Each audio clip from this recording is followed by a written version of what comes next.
I'm in misery, everybody there, nobody who can comfort me, oh yes.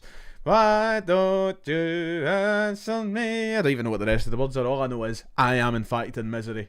Ladies and gentlemen, hello, good evening. We're in for a long evening, aren't we? We're in for a very long evening at Celtic Football Club. It's my second stream of the day, and we'll be on here for as long as I can possibly take it. The plan was to go live for maximum 3 hours, and ideally that would have been between 8 and 11 o'clock tonight when the window shut.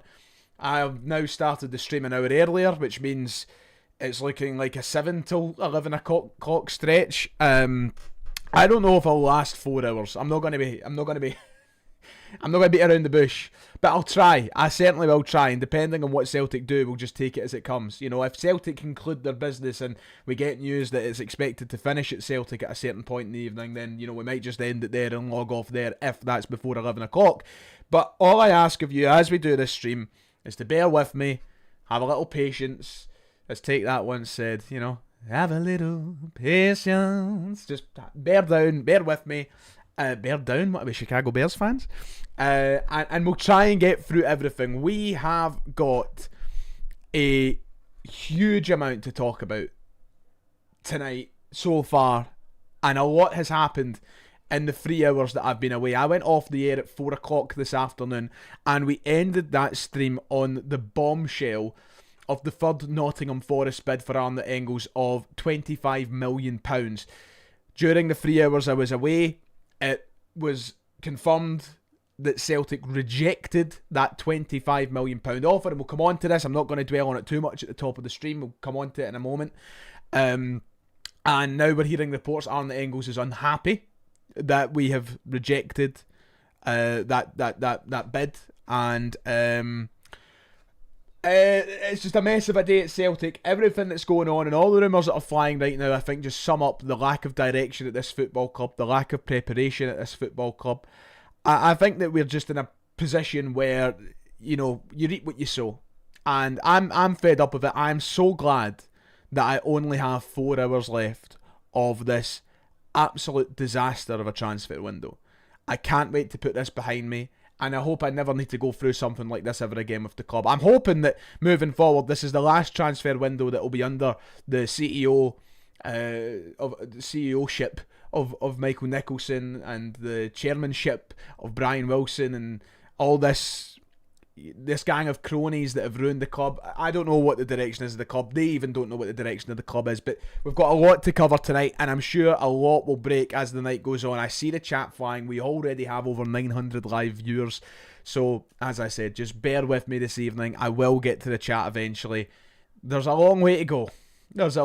But before we start anything, could I please, for a moment, and it just, you know, I'll try and go over this very, very quickly, but in honour of one of our more loyal channel members and one of the admins of the channel, he asked me to kindly give this shout out, and I would be remiss to leave it out. I would be silly, because the amount he's donated to this channel, the amount he's made happen on this channel by being an admin and a member is, you know, warrants anything that I can do. If I switch over very quickly to my monitor, you may be familiar with the name Adam Mitchell, who is one of our channel members, one of our channel mods. He's raising money for a charity boxing event which is taking place in March, and they're raising money for clan cancer support. Now, of course, a lot of us know many people in our lives affected by cancer. We've sadly lost people through cancer, and it's a horrible disease that hopefully one day we have the cure for. Adam will be participating in a white collar boxing event in Aberdeen, and if you could spare any amount of money, whether that be a quid, 50 quid, 100 quid, you know, please, if you could. I've left the link at the top of the chat. You'll see that. It's pinned. The message is help Adam. If you can help him raise some money. He's already raised £246 of his £50 target. So 492%. Not too bad, I should say. But if you could head over there and donate anything, Adam's asked me to give it a wee shout out. He'll be popping in the chat later on as well, so I'll probably mention it again. But yeah, that's an event happening up in Aberdeen. You can probably get tickets for it somewhere as well. I'd assume he's not really filled me in on that, but he has asked me to shout that out, and I would be rude not to. So if you're going to donate anything tonight, head over to Adam's page and donate some money to help a great cause. So big shout out to Adam and the guys setting up that boxing event. Anyway, a lot of Celtic news to cover tonight. I've kind of wrote a rundown of things to start off the stream with. Of course, this is a long stream, so like I see yous all in the chat. Don't worry, I see yous all in there. I see everything that yous are trying to say, and I will eventually get to yous. But we should probably go through the stories very quickly and run through them. Starting with the biggest story of the night, you could argue. I mean, some people might say that the Arne Engels situation is the biggest news of the night. But let's summarise everything that's going on at the club right now. And let's start with the announcement of Junior Adamu, who has officially joined Celtic on loan. And it has been clarified by the club that this is a loan with an option to buy. Celtic are delighted to announce the signing of Austrian international Junior Adamu, who has joined the club on loan from SC Freiburg until the end of the season, subject to international clearance, with the club having an option to buy. Of course, you get the typical rundown of what he's achieved in his career. Johnny Kenny loan to Bolton now done, I'm being told in the chat. I'll have a look at that in a moment. As I said, run through the stories all very, very quickly. Junior Adamu in. Martin O'Neill has said, we're pleased to welcome Junior to Celtic. He has an experience of high-level football, firstly with RB Salzburg and of course in the Bundesliga these past few seasons. He's also been involved in European competition, so we're bringing in a talented, experienced international forward to really enhance our attacking options. Of course, Junior Adamu spoke to Celtic TV as well, talked about his hopes and his ambitions for being at the football club. Look, I'm not going to spend too long talking about Junior Adamu right now. I'm sure this is somebody we'll visit later on in the stream. And also, we've already covered them to death these past couple of days since the initial breaking of the story that Celtic were in for Junior Adamu. But he has joined. There is an option to buy. I think the most interesting part of the statement, bar the option to buy, which I'm assuming will be in the region of about £5 million, is Martin O'Neill bringing up the European competition. Now, that says to me that this might be one of the players who are registered for this European campaign. That confirmation will come in the coming days. We won't find that out tonight.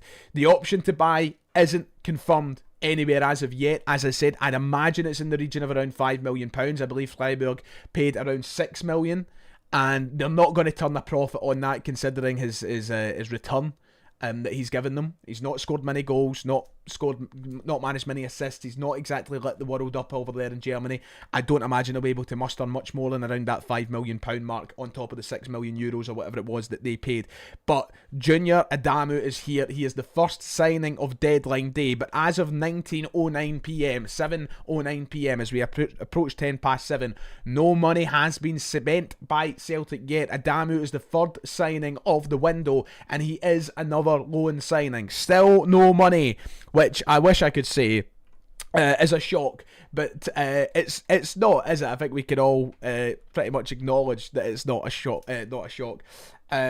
That's the first big story, but I think that some people would argue that the Arne Engels situation truly is the story of the night, and it's probably one of the stories of the year in regards to Celtic's transfer window and just their transfer season, you could say. Let's revisit what happened. Let's break it down very quickly. Celtic were made aware last night of interest in Arne Engels, and not only were they made aware, they launched an opening bid. £14 million was offered to Celtic for the services of Arne Engels, and it was quickly thrown out. A second bid was launched this morning of around £17 million, once again very quickly, almost instantly thrown out by Celtic. But at 4 o'clock this afternoon, there was news of a third bid for Arne Engels, which took Celtic a little bit longer to decide what they're doing. 45 minutes later, Celtic rejected the third Engels bid. That £25 million bid for Arne Engels was rejected after Martin O'Neill reiterated the point yesterday that there was no way that he wanted to sell Arne Engels in this window. There must be tears round the Celtic Park boardroom. Not a dry eye in the house as Celtic throw out £25 million for Arne Engels. And let's skip the whole debate on whether or not we should have took it for a moment. This sums up the incompetency, and it sums up the state that we're in, that we had to throw this out. If we were a serious football club and we were in a position where we could have had a depth behind Arne Engels, this would have been easy to accept. And it should have been easy to accept. The only reason that we could not afford to sell him was because of the lack of preparation in the position that we currently find ourselves in. If you're not aware, the English transfer window is closed. It's shut at 7 p.m. tonight. So by the looks of it, and I say it touching hair and wood, Arne Engels will not be leaving the window in the last 4 hours of the Scottish transfer window. Arne Engels will remain a Celtic player, and I don't think that's anything to be hung up about. I don't know why people are acting devastated about this, if you want my honest opinion. Why are you devastated that Celtic aren't getting £25 million? You're not going to see any of it. Season ticket holders aren't getting a percentage. You're not going to see any of that money, and we would have been lucky to see any of it spent on players tonight. There is no point in acting devastated that Celtic have missed out on £25 million. It would have done nothing for you or I, and it certainly would have done nothing. We went into this transfer window saying Celtic had to strengthen this team. Why, oh why, is there plentiful amounts of fans actively advocating for weakening the side? I don't get that. However, it has opened a Pandora's box of issues for Celtic this evening, because, and I hate to report this aspect of it, and I hate to report this part of it, apparently Arne Engels is not happy. And that honestly comes as a bit of a surprise, and I think you need to take these stories with a pinch of salt. Because when you hear that he isn't happy, or he's unhappy, I mean, we don't know to what extent that is. Is he going to be gutted he maybe missed out on a move right now? Aye. Is it going to affect him long term? We can only tell moving forward, right? There's no point in getting your knickers in a twist, or yourself in a tizzy, about potentially Arne Engels being unhappy. We don't know the extent of this unhappiness. But apparently, according to reports, Arne Engels is thought to be unhappy at Celtic after the free bids were knocked back. Scott Burns saying that about the situation, that he's unhappy. Now, I don't know whether to believe that or not. This has now been reported by a few outlets. I think it's been picked up by the likes of Celtic here, etc. I wouldn't buy into all of this until we hear Arne Engels speak for himself. So, you know, why oh why should we get too bogged down about it? A few weeks ago he was saying he was happy to stay at Celtic. Not even a few weeks ago, a few days ago he was saying he was happy to stay at Celtic. And Martin O'Neill made it clear yesterday that he wouldn't be entertaining any bids for him. So he would have known where we're standing. And as long as he applies himself, there will be a move from there in the summer. There is no reason why Celtic can't get a bid, and maybe not the 25 million region come the summer, but, you know, still in that 15 million pound region to entertain in the summer if he's still wanted off. He's here till the end of the season, and that's nothing but positive for me. There was no positives in losing Arne Engels. There was no positives. I'm not going to get drawn into the whole Engels isn't happy debacle for now until I hear Arne Engels speak for himself, or I hear Martin O'Neill speak about it at tomorrow's press conference. You know, because, you know, you read those articles and you see those articles, and then, you know, Martin O'Neill comes out tomorrow and he goes, no, he's absolutely fine. He's glad to stay here. In fact, you know, have we got a confirmation on... I don't see any confirmation in regards to Benjamin Arthur. People in the chat, people saying that the deal's done. I don't see anything on Celtic's Twitter about it. This is one that I've been saving to talk about. I'm refreshing Twitter and I don't see any confirmation about Benjamin Arthur. Don't lie in the chat, lads. Don't lie in the chat. But yeah, the Arne Engels situation. Sky Sports. Let me go and check Sky Sports very quickly. New posts. We're hearing that there could be a deal done for Benjamin Arthur. I don't see anything on Sky Sports. I'm seeing Motherwell hoping to sign Stephen Welsh before the deadline. Apparently an agreement is close. That's the last thing that I read about it. Celtic app, people saying Sky Sports. I'm looking on Sky Sports. Why am I not seeing it? Sky Sports website, Sky Sports Twitter, Sky Sports TV. I can't turn on Sky Sports TV from here. Let me see if I can find the Celtic app. Celtic app. since they seem to be prioritising news on there at the minute. I don't see anything on the Celtic app either. I'm seeing nothing to suggest that Benjamin Arthur has signed. Although it does look as though it's going to happen, but I'm not seeing Sky Sports confirm it. I'm not seeing Celtic confirm it. What's with all the fake news? When I have it in front of me that it's confirmed, I will say it's confirmed. But I've not seen anything on CelticFC.com. I've not seen anything on Celtic's app. I've not seen anything on Sky Sports website as of now. People saying Sky Sports TV, then some people are saying nothing on Sky Sports TV, so we'll come back to it when I get to the point. I don't know why people are spreading nonsense, but no, as I was going to say, yeah, the Engels situation I'm sure we'll cover in a bit more depth. I mean, I see Kay Sanson in the chat saying, totally agree, Ryan, we haven't replaced Kyogo, Kuhn or O'Reilly. I'm surprised that we have rejected 25 million, the money we seem to accept. And yeah, you know, this is what I always say about, you know, £7 million. £7 million, that's not what I was going to say. 7 hours to go in the window. Why does anybody have any faith that we would have done the right thing with that? We were not in a position to sell Arne Engels this window. I don't know why fans were actively advocating to weaken the squad when we have a league title to win, a league title race that we sit second in, or joint second in, a Scottish Cup still to win, and European knockout football to play. Why would you actively want to weaken the squad? It didn't make any sense to me whatsoever. But as I'm saying, Engels will remain by the looks of it. Nottingham Forest's window is closed, and I don't think there'll be much more on it tonight. We'll hear what Martin O'Neill has to say tomorrow in regards to Arne Engels and the reports that he might be unhappy about the rejected bids. Look, will it affect him to an extent? Of course it will, because he will have known there was a big chance for double his money on the cards. You know, that's just, you know, he would have probably got double his wages. That's fact. Maybe not quite double, but he would have certainly got a decent pay rise. But we've got until summer. I think we can explore a move then when a new manager comes in. He can explore the situation. And I think there's two things that we should cover very, very quickly, though, in relation to Arne Engels. If he did leave, there was two names brought up if Arne Engels was to leave. One of them was by Footy Insider, so I would have taken it with a pinch of salt. But Peter O'Rourke of Footy Insider reported that Celtic were considering a move for Miguel Chaiwa of Hibs. But the other one that seemed to have a little bit more meat in the bone and came from a place of more reliability was a link with, and this is somebody we might have to look at going into the summer, who knows, maybe his name will pop back up again.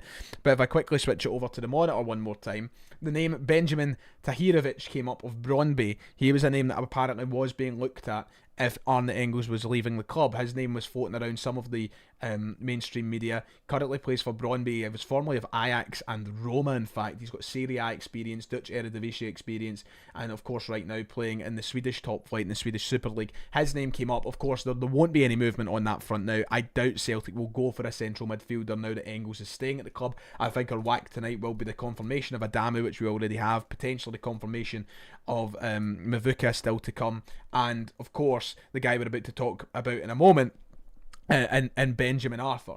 So a lot of Benjamins going about. Is that not what the rappers say? Benjamins? Is that not what they call money? I don't know. So yeah, on that note, the final story to talk about in a brief summary of things before I kind of just let time take its toll and let chaos unravel, is the story about Celtic's next signing potentially, and that is Premier League centre-half, which is a stretch. I wouldn't call him a Premier League centre-half because he hasn't played in the Premier League, but courtesy of Ryan McGinley, who wrote this article, good friend of the channel, of course. Sorry, Danish, I was saying Brøndby in Sweden, my bad, Danish top flight, apologies for that. Celtic are apparently set to complete the loan signing of Brentford defender Benjamin Arthur, which just came out of the blue.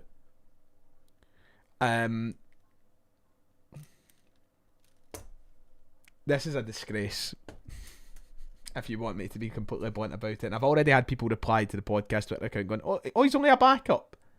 What, so we're going for a backup that has 3 professional games to his name? Austin Trusty or Liam Scales get injured, and people were complaining about Jemai Simpson-Pusey, so why suddenly are you settling for somebody who is far less experienced, far less proven, and coming to us on a whim, it seems. Apparently his move to Glasgow is underway. Apparently will be completed before the deadline. We got rid of Jemai Simpson-Pusey to bring in a carbon copy, if not worse, on paper, in Benjamin Arthur. There is nothing to suggest, and this is me being honest here, there is nothing to suggest that Stephen Welsh and Dane Murray aren't better than this lad, by the way. Because if we just, and I know I'm doing a lot of switching of tabs and stuff here, so please just bear with me as I do this. This is his career. You could fit it on a fucking pamphlet. He's played 3 senior games in his career. All of them coming this season in the League Cup and FA Cup for Brentford. 15 games at under 20, or sorry, 12 games at under 21 level. I am perplexed. I am confused. This is what we're settling with as the centre half depth. Bizarre. This is a disgrace. An absolute disgrace. And I get it. People think I'm just moaning for the sake of moaning. By the way, we have over 2,500 live viewers. Thank you very much, everybody. This is an absolute disgrace. And that once again, I need to make this clear, and I have to stress the point. This is nothing on the lad himself. I wish him all the best at Celtic. Seems physical, seems obviously promising to an extent, but we don't need promising on a 6-month loan deal. Why are we continuously deciding to develop English clubs' players for short periods of time? Or should I say develop, because you'll barely see the pitch. Why are we not going for somebody with a bit of, oomph about them, a bit of experience about them, a bit of know-how? And I said this last night on my stream, and I can't believe I've been vindicated greatly by this link in the young lad here. Celtic are the experts of putting unnecessary pressure on players who are simply not equipped to deal with the circumstances and the expectations that exist around Celtic Football Club. This lad has played 3 senior games in his career. 3 senior games. And Celtic are in their fiercest league title battle they've had in over a decade. They are in European knockout football against a side who are flying high in Germany. We have a Scottish Cup to win. I'll back the lad, and I hope he does well. I back him. But we are experts at putting unnecessary pressure on young players who probably don't know a sniff of it. Haven't even experienced a crumb of pressure. I hope the lad's good. I really do. And I hope when he's called upon, we can trust him. It's clear to see that Celtic, between now and the end of the season, are relying on the fitness of Liam Scales and Austin Trusty to carry out as our centre-half partnership. But this is a disappointing position to find ourselves in. Don't you dare ban Rikos from the chat, anybody. I will be fuming. Don't you dare. He's a reliable source. I saw us get linked with the likes of Amenda earlier in the window.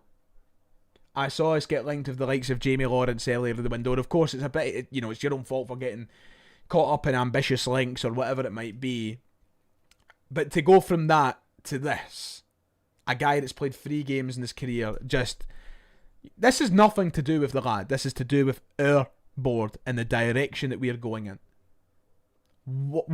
At what point did we arrive here? This is what I said earlier in the earlier stream. I would have wanted a camera set up in the Celtic boardroom today to see exactly what sorts of conversations and such are going on. We are, in the summer window, we landed £13 million in the green. And in this window, we haven't spent a penny. You're telling me there wasn't a centre-half out there that we could have spent £3-4 million on that has more than 3 games in his career? Because this lad's coming, it's not even like we're signing this boy. He's meant to be coming in on loan.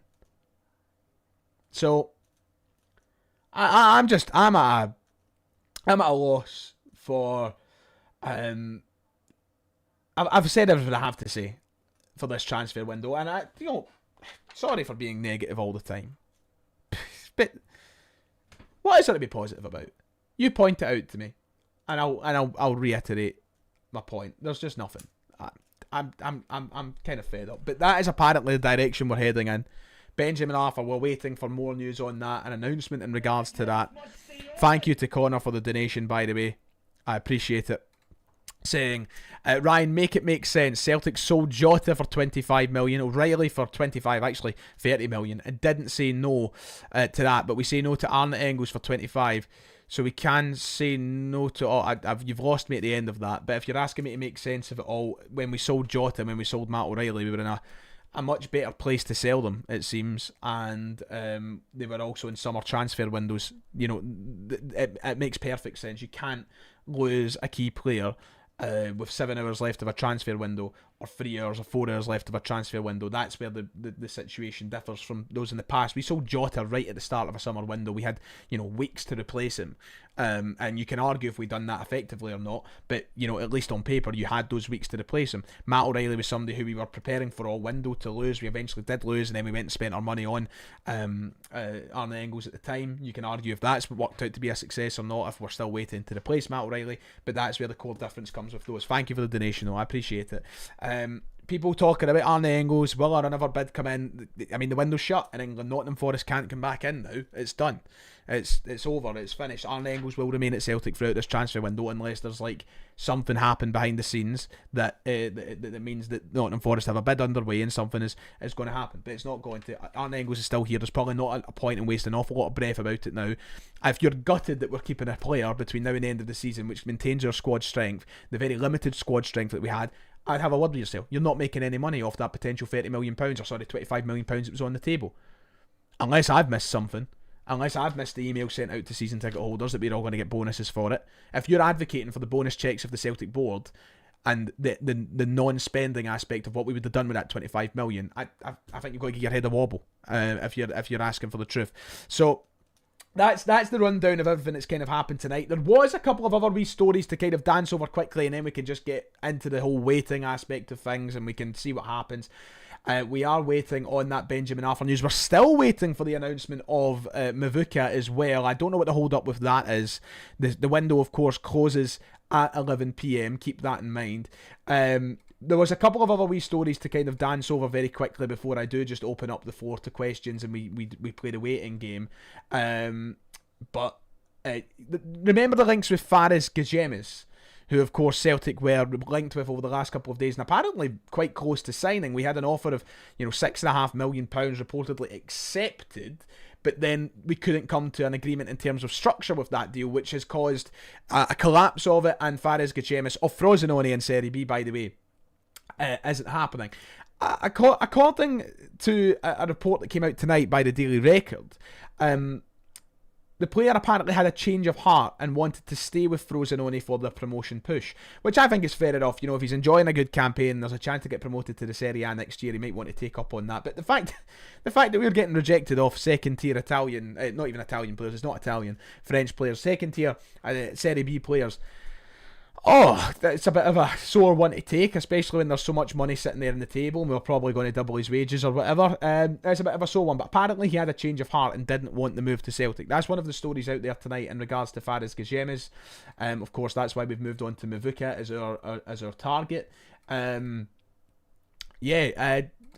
not going to pretend that I'm overly disappointed about that one. He wasn't someone who I was very keen on anyway. It was one that I was kind of confused about actually when I weighed up everything and saw the kind of course of his career and the contractual situation.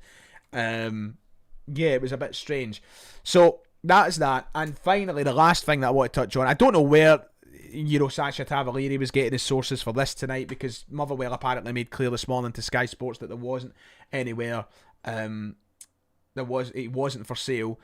Maswinisi isn't leaving Motherwell though, and that's been confirmed. The apparent deal to Anderlecht is off. There was talks during the day, according to Sacha Tavolieri. This would need to be verified by more sources close to home, I would say, but apparently there was a deal explored for Tawanda Maswinisi. Motherwell had totally rejected the approach of Anderlecht, which does line up with what Sky were saying earlier in the day. Apparently had a 3.5 year contract on the table and has been thrown out, so he will be staying with Motherwell as it seems right now. So that's sort of that with Maswinisi. People still clamouring for Celtic to go and sign him. I would say get over it. It's not going to happen as much as I think we'd all like it to, and we might all kind of advocate for it. It's not going to happen. So yeah, the only other thing that I'm hearing is that, and I've seen you all talk about it in the chat, is that Johnny Kenny is off to Bolton.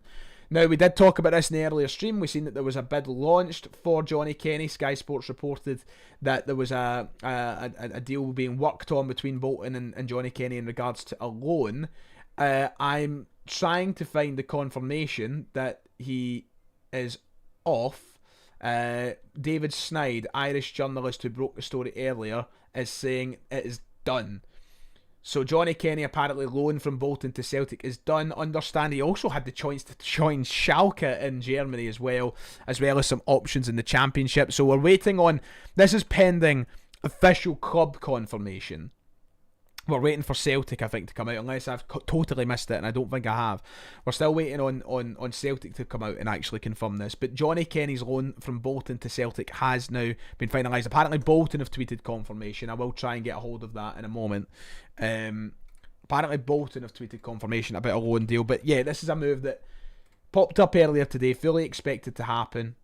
And I'm looking for Bolton's confirmation of it now. I'm not seeing any confirmation from Bolton. I'm seeing somebody else being confirmed for Bolton, and that's not Johnny Kenny. Or wait, is it? Actually, here we go. It's a video that lasts a bit longer. My Wi-Fi. Oh, there he's there. Yes, okay. 1 minute ago, Johnny Kenny is at Bolton. Just to confirm that. This was posted literally 2 minutes ago. Bolton have got their man. They've got Johnny Kenny.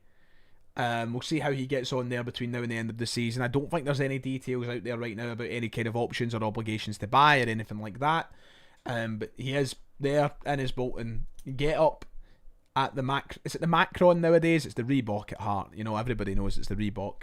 But yeah, Bolton have confirmed it. He's sitting there. He's away. I don't think this is a huge story, to be quite honest with you. I think this is one that we all should have expected, and probably for the best of his career, best of every party involved. Hopefully he kicks on though. I mean, Johnny Kenny is someone who certainly applied himself. I think he always tried and just lacked the quality to be a Celtic player. I mean, if we're going to be ruthless about it, you could say far from the quality required to be a Celtic player. But, you know, if he kicks on, so be it, and I hope he does. So Johnny Kenny is away. So as for confirmations right now, Junior Adamu has joined Celtic, Johnny Kenny has left Celtic, and we're waiting for all the other stories to break as the night goes on. We're waiting for the confirmation of Mvuka. We're waiting for the confirmation of Benjamin Arthur. The fact of the matter is, this has been an absolute shocker of a window for Celtic. It will end as a shocker of a window for Celtic. We have just got to get the job done with the group of players we have, and Martin O'Neill has to continue to be the miracle worker that he is at Celtic. Very quickly, a big shout out to, I don't know if you'll be watching live, big shout out to Adam in Elderslie for watching the live stream if he's here watching tonight. Shout out to you, Adam. The old man asked me to give you a wee shout out, so shout out to Craig and shout out to Adam. Thank you for watching the streams and supporting the channel. I appreciate that. Thank you to the donation from Glasgow Celtic 8867 with a $4.99 saying shout out to Kush, who says we have to bid for Ranger Zardid. Good one. Thank you for the donation, mate. Money well spent in my eyes. So yeah, it's the waiting game now. We've done the run through of all the stories in the first 35 minutes of the stream, and we will wait patiently together for the news to emerge in regards to anybody. As I said, not expecting any major outgoings at the club. I think if anybody goes now, it will be the likes of Stephen Welsh, other players in similar vein. Would we see the likes of maybe a Paulo Bernardo get a last minute loan move? Because I'm just coming back to Martin O'Neill's comments from last night, and Martin O'Neill was saying that, you know, there are players unhappy at the club not getting football. I'm assuming that one of those would have been Johnny Kenny. I don't know who else he was particularly talking about, but, you know, could there be moves on the table for anybody else? We'll wait and see. Yeah, so we're waiting on the confirmation of Mvuka, which, well, hold on, there's a story coming out of France about Joel Mvuka that I'm literally looking at just now. He's failed his medical. Oh my god.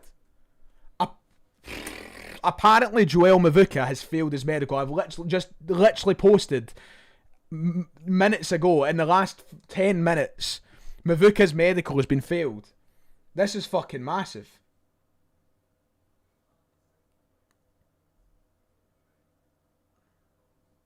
Oh my god. Oh my fucking god. I mean, don't get me wrong, I thought he looked shit. But Joel Mvuka's failed his medical. Oh my, you couldn't write this. Why did we not go for Redzic? We are a fucking disgrace.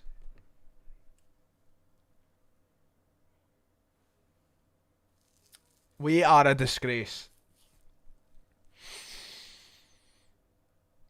You surely go in for... You go all in for Masfinisi now, surely.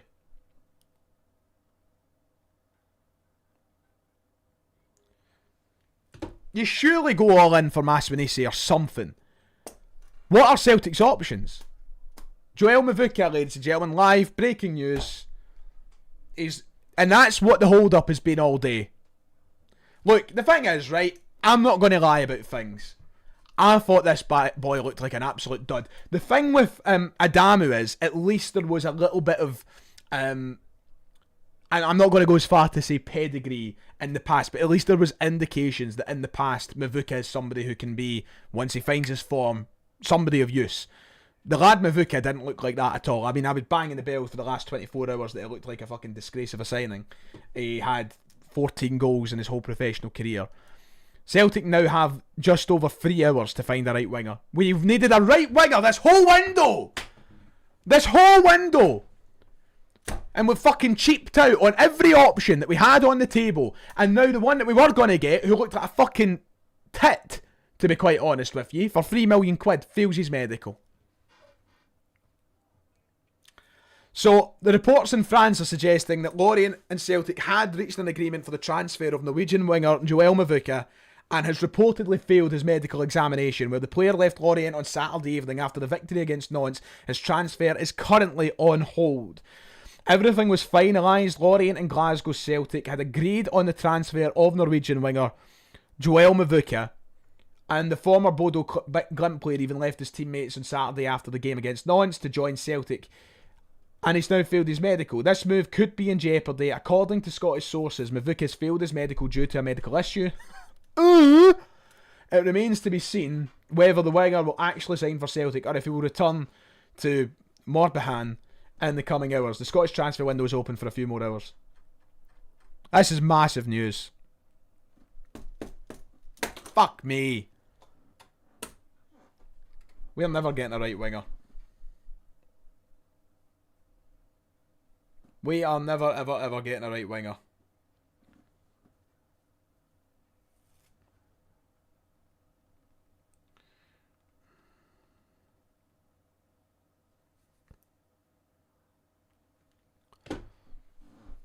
What do we do now? What do we do now? I'm about to hit 3,000 live viewers as you watch me fucking fade to dust. It's got to be like the end of fucking Avengers when everybody turns into wee speckles of dirt. Is that a blessing in disguise? Maybe, but we're at a point where we're desperate need of a right winger. What do we do?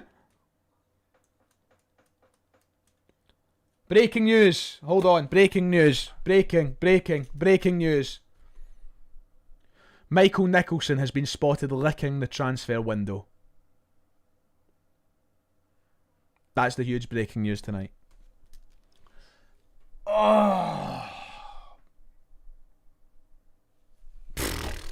So, not for the first time.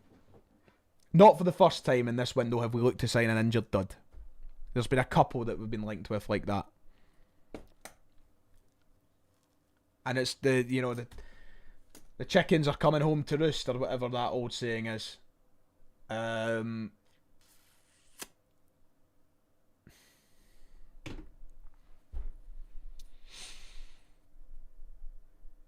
don't believe this.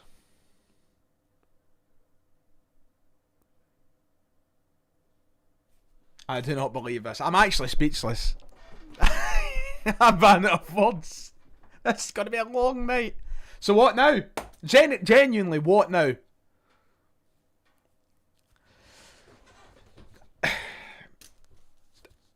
Do Motherwell even entertain? Did Motherwell even entertain a bid? I don't know.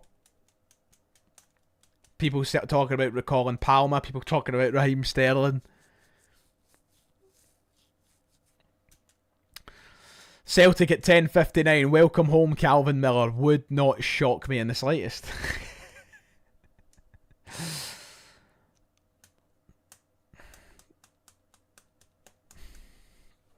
So, let's run through our options very quickly. Who have we been linked with in this window? Filippo Telly. Heard nothing about him in weeks. I'm just going to write them down. Filippo Telly. Red Cross. Redzic. Away to Red Bull Salzburg. Red Cross. Gashemis, or however you spell it. Gashemis doesn't want to come to Glasgow. Wants to stay with Frosinone. Red Cross. Raksaki, of course, we heard about Raksaki. Oh yeah, guess what? He's away to Stoke. Red Cross. Tabby ended up getting his move to Sunderland. Controversy surrounding him anyway. Red Cross. And now, of course, forgot about the main one. Mvuka.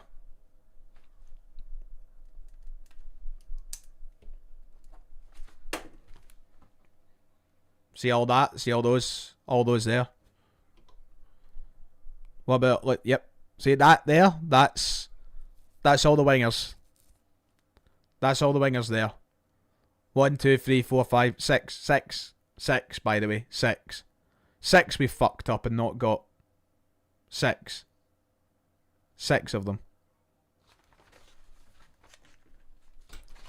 The Celtic board should be made to feel as uncomfortable as they possibly can at the next few home games. This is an absolute disgrace. Are we sure this is gospel? And I get that there is obviously reservations, as it definitely been failed. All I'll say is, West France are one of the bigger publications in the country. I don't think they would write this article without having that confirmation. I think this is pretty legitimate. I'm going to, keep looking at social media and Twitter and updating things live to see if anything comes out. But I don't think this article would have been right for nothing. The journalist who's wrote it is Baptiste Cognier, who is a journalist for West France. Lorient. He actually is. The guy is from Lorient. Like, that's his club. He's a Lorient reporter. He is from Lorient. I'm pretty sure he's probably got this one on the money. I cannot believe this. Oh! I want to scream. Where's my pillow? I need to get a good scream right into it. This is what happens when you leave. But do you know what the most frustrating part of all of this is, right? The most frustrating part of all of this is going into this window, there was 2 priorities. 2. A striker and a right winger. How the fuck are we on the 2nd of February without a right winger? And why did it take until the 1st of February to fly one to Glasgow? It took us till the 1st of February. La Quintana, that's another one, Saul. Thank you. La Quintana, hold on, let me update it. Forgot about him. I'm writing him in red by accident. Red Cross. And another one.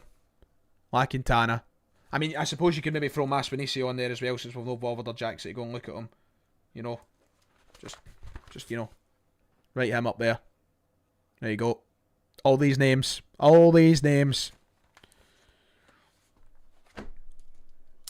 How did it take us until the 1st of February to get a right winger to Celtic Park, to try and sign a contract, to try and do a medical? That in itself is an absolute disgrace. Take everything aside about, the player's quality, the statistics and everything like that for a moment. The fact that it took us that long in the window to even have one at Celtic Park in the walls of the stadium is an absolute disaster. So what do we do now? I don't know what the contingency plan in place is. But I wouldn't be shocked if Celtic just leave it now. I would not be shocked if Celtic go the rest of the season with Yang and James Forrest as the 2 right wingers at the club. That's where we've arrived to. I would not be stunned if that's where they go. Otelli to Hamburg confirmed, says Shed and Cabbage. I'd have to go and look at that, but it's not as if it would matter anyway. And so many people suggesting, is it now time to just break the bank You know, is it time to just break the bank and go and give Motherwell whatever they fucking want for Maswinisi? And honestly, you're staring down, you know, you're staring down the barrel of having to suggest that. Look, and I've said this before, is Maswinisi a world beater? No, of course he's not, but he's the top scorer in the league. And I think he would give most fans a bit of a fucking lift, and that's what we're needing right now. So, you know, there's a reason so many fans are suggesting just go and throw the money at it and go and make it happen, because, oh my goodness, God almighty. I can't believe it. Michael Nicholson is a fucking rat. The things I want to say would get me cancelled. Speak your mind, Ryan. Speak your mind. I'm lost. I don't have any words. I don't have any words. I said we'll let time take its course for the rest of the evening. Well, we certainly are now. There's the big, huge breaking news for this part of the stream. Once again, if you want to see that headline, just in case you refuse to believe me, Joel Mvuka, who was supposedly the right winger coming through the door, has failed his medical. So, aye. We need more than fan statements now.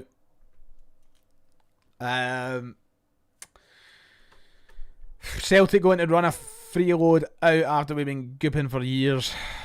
Free speech, say what you like. That list of right wingers. Fuck me, we'll be trying to sign Tommy Robinson in a minute. What do we do? What, seriously, what do we do? I want news in the next 10 minutes. I want a story coming out that Celtic are fucking going for somebody. I'm refreshing like mad here. There's got to be somebody. I'm looking at all these reports coming through from Sky of clubs signing other players. We've given ourselves plenty of time, ladies and gentlemen. We've given ourselves plenty of fucking time. So many people talking about just giving Motherwell the money that they want. And going from there. Right, chat. It's your time to shine. It's your time to shine. Mvuka has a heart condition. Google it. Who the fuck's Mvuka? No, I'm joking. Mvuka. Let's see. What's his first name again? Joel Mvuka. Heart. I feel like I've got a fucking heart condition the way this is going. Oh, hold the bus. Yeah, look at this. Hold on. Right. He has actually got a heart condition, apparently. He has actually. So this is probably what's held it up. This is here we go. This is probably what's fucked it. If I just switch over again. Apparently suffers heart irregularities, or he did at least as a teenager. It forced him to stop playing football for 8 months, and he was unable to return to football after receiving a proper diagnosis. The issue was addressed. It did not prevent him continuing his care. That's according to his Wikipedia page. Now, if you're actually interested enough, get French Football News reported on this in 2023 about how he actually failed his Lorient medical. Now, I don't know what happened because he ended up signing for them, but apparently when he was moving from Bodo Glimt to Lorient, a report suggested that he had failed his medical because he was diagnosed with said heart condition and that irregular heartbeat. So apparently that almost compromised his footballing career, as we said, and alternative options were explored. I don't know what would have happened following this, because he obviously ended up signing for Lorient, the club we might be getting him from. But aye, that's why the medical's been failed. You can only assume. that is. But surely somebody at Celtic should know these kind of things. Like, surely this is the stuff that you look up when trying to sign a player. Adamu is in. Seamus, thank you. Thank you to the donations from Ranny's Rovers and Blake, by the way. Ranny's Rovers saying in lighter news, I won 90 quid in the horses. Good for you. Congrats. I'm glad somebody has something to smile about. And Blake saying absolutely embarrassing from Celtic with the clown emoji. Yep, a bunch of clowns. Thank you to the people in the chat who brought this up. But this is the kind of thing that the Celtic should have been aware of. You're meant to have people in departments to do this due diligence.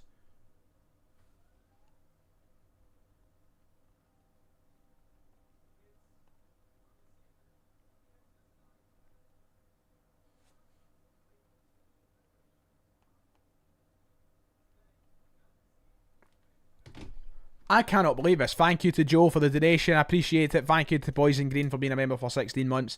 Yet another deal we can't get over the line was the same in the summer because we always leave things to the last minute with no plan B. Yep. Said it pretty well. So, I mean, the thing is, right, I need to stress this point. I'm not heartbroken about missing out on Joel Mvuka because I thought he looked fucking rotten, right? But what I am heartbroken about is the fact that we now have 3 hours to find a right winger. We need one. It's not a position that's up for debate in my eyes. It's something that I've been clamouring on for months about. World class basics, and we can't figure out a player's past to see if they've got a fucking heart condition or not.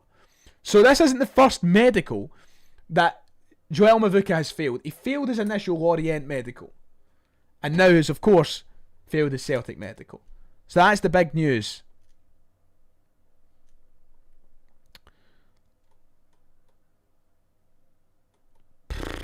Now, unless there's a fucking 180. I mean, something must... The thing is, right? I mean, is there a chance of a 180? Is there a chance of something changing here? Maybe. I mean, something changed at Lorient, clearly, because he ended up signing for them after failing that initial medical. Unbelievable. So, here's another point to bring up. Oh, this is brilliant. So... As things stand, thank you to Gordon for the £5 saying, can see Maswinisi going to Rangers just to put a cheery on this pile of shit of a transfer window. Yeah, well, I mean, I hope not. But, it would just sum things up, wouldn't it, Gordon? It would sum things up big time. So, the thing is, right, let's bring things back down to earth for a moment and let's talk about the reality and let's talk about the facts and what we can work with right now. So, Celtic haven't spent any money. Not a penny. Not a single penny. And the only bit of money they were looking like spending was on Joel Mvuka. The talk was this was a £3 million deal on the table. That deal has now fallen through. And with 3 hours left in the window, unless we throw the bank balance at Motherwell to sign Maswinisi, right? Unless we do that, it's very fucking likely that Celtic will go for an emergency loan somewhere if they can find one, right? So on that note, are we actually, and here we go, let's just, are we actually about to end this full January transfer window with not a single pound spent? And people might try, the happy clappers and the fucking board bootlickers will try and say, well, it's not their fault that the medical was failed. Yes, it is their fault. They should have done their fucking research. Do you know what? I wouldn't be surprised if they fucking planned this. Because everything feels fucking planned this season. As I said, the tinfoil hat's on under here. I would not be shocked if they knew this. I would not be shocked if in 10 years' time there was a tell-all interview and somebody said, oh, they knew fine well he was going to fail his medical. It was so they could look as though they were going to spend money. But conspiracy theories aside, and anything like that, Celtic are realistically about to end this transfer window with not a single pound spent. That is absolute... That is the type of thing that deserves jotters. Somebody should be sacked tonight. Somebody should be gone. Simple as that. Thank you to Whiskey Mikey for the donation saying chances somebody in the medical team gets a bung. Pretty fucking high. Thank you to Richie Sharp for the £5 donation saying, I know mate, have a pint on me. Thank you, I appreciate it. Honestly, by the time this window shuts, I would love to get myself down to the pub if there's any still open in the near vicinity. I need a cigarette is what I need. I've not smoked sober in God knows how long. And trust me, the thought of a Marlboro Gold is salivating right now. I'm salivating at the thought of it. So, no right winger en route to Celtic right now. Junior Adamu has signed. Joel Mvuka, medical failed. My good God. Chat's flying. We have over 3,200 live viewers. I appreciate y'all being here. Nathan Green saying Anthony Joseph update. Let's go and see Anthony Joseph, who's been getting it absolutely stinking this window. Poor fella. Let's go and see. We have an update apparently. Thank you to everybody who notifies me of these things whilst I'm not refreshing. I'm not saying any Anthony Joseph update apart from the Johnny Kenny departure. By the way, in case you missed that, Johnny Kenny has joined Bolton Wanderers on loan. Yeah, here we go. Right. Yeah. Okay, I see it now. Not on his Twitter. I see it on the Sky Sports feed. So it has now been confirmed. In case anybody was in doubt of the French publication, in case they were talking shite, in case they didn't believe them, Sky have now reported that the Mvuka move is in doubt. The latest from Anthony Joseph is that the Lorient winger Joel Mvuka's move to Celtic is in doubt. It's understandable that the 23-year-old's medical results have brought up issues that require further investigation. It remains unclear that the deal will still go ahead tonight. Now, what that's telling me more than anything is that even if this further investigation goes on and he's clear to move, are you spending £3 million on the risk of a guy with a heart condition? I don't know, but this is where we've we've landed ourselves. In case you are late and you've just joined, here's the quick run through. Joel Mvuka has reportedly failed his medical. The move is now in doubt. That has been brought up by reports in France and now by Sky Sports as well. Further investigation is going to go ahead in regards to those issues, and it's unclear whether or not the deal will go ahead. We've done some digging, people in the chat done some fantastic research, and I credit those who shouted it out to me. We brought it up on stream. Joel Mvuka has a history of heart issues and heart problems, an irregular heartbeat, which has caused him difficulties in the past and it made him take an extensive break from football. It actually caused him to fail his initial medical with Lorient back in 2023. I don't know what happened in the meantime between that failed medical and joining Lorient. A deal actually went through.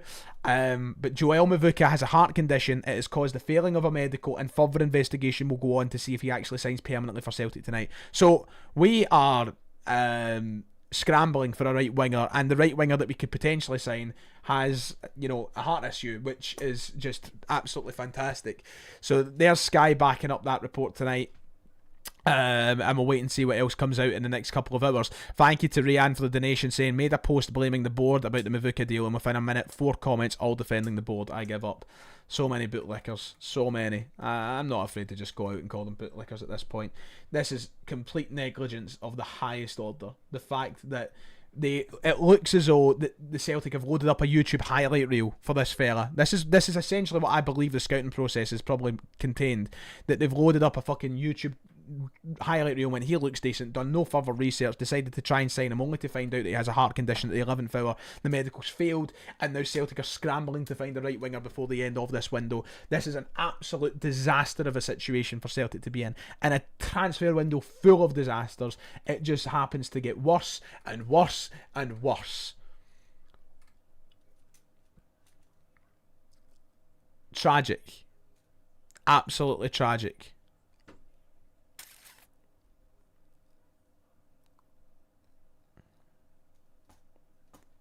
We're going to be asking a lot of Junior Adamu, it seems, coming into this team. Mvuka skills and goals, that's exactly what they'll be looking for. Kev Boy saying, failed medical. This is what happens when you leave signing so late, you fucking mugs. Signing a 20-year-old centre-half who's played 3 professional games, and now this, I am out.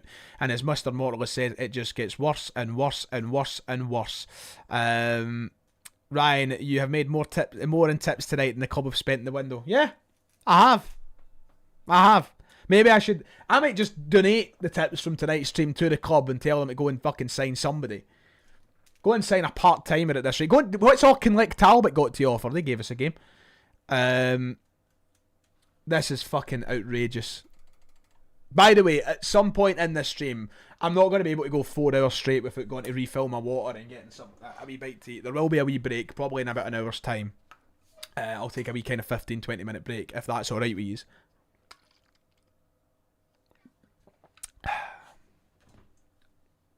I'm do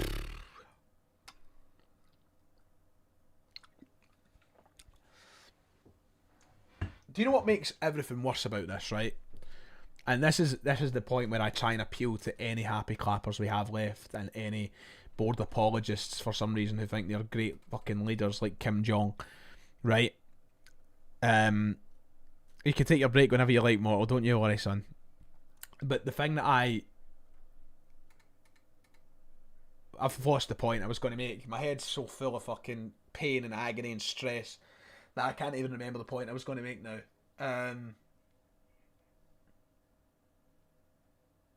Yeah, it's gone. Whatever it was. There's a boy in South Lanarkshire right now that Celtic could go and, you know, make us all happy with.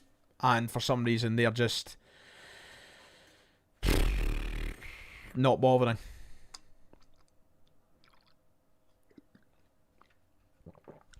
I have lost the plot. I'm not ashamed to admit that. Whip out the 6-7 hat. Might need to. Might be the only joy I get. 199 from Callum McLean saying, bring back Wakaso.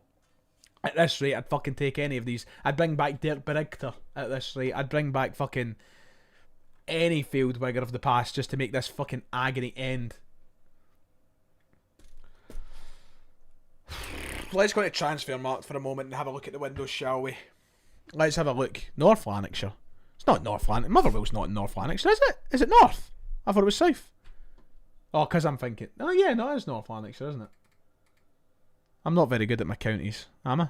Sorry, lads. North Lanarkshire. My bad. I'm a Glasgow boy. I don't need any of your fucking, you know. I'm joking. I'm winding you up. Don't take the huff at me. I'm having a giraffe. Right. Let's go over to Transfermarkt just now, shall we?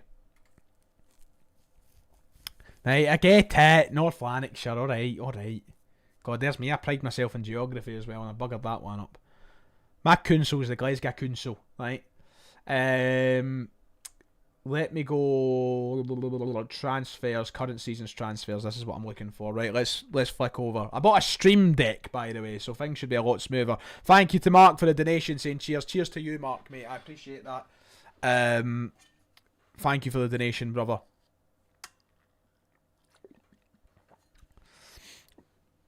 Let's have a look at the Celtic transfer window. Oh, look at that! Look at that! The overall battle. This is the part to highlight. What a photo of Martin O'Neill, by the way. He's looking young in that, isn't he? See, nah, he's aged brilliantly, Martin O'Neill. Why am I smiling? I shouldn't be smiling about nothing. Here's the bit we should be looking at over at the right hand side of the screen.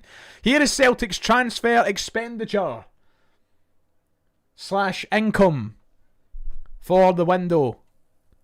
Mortal's saying Maspanisi News. What troll is this? Is this go to site? I'm seeing a lot of people saying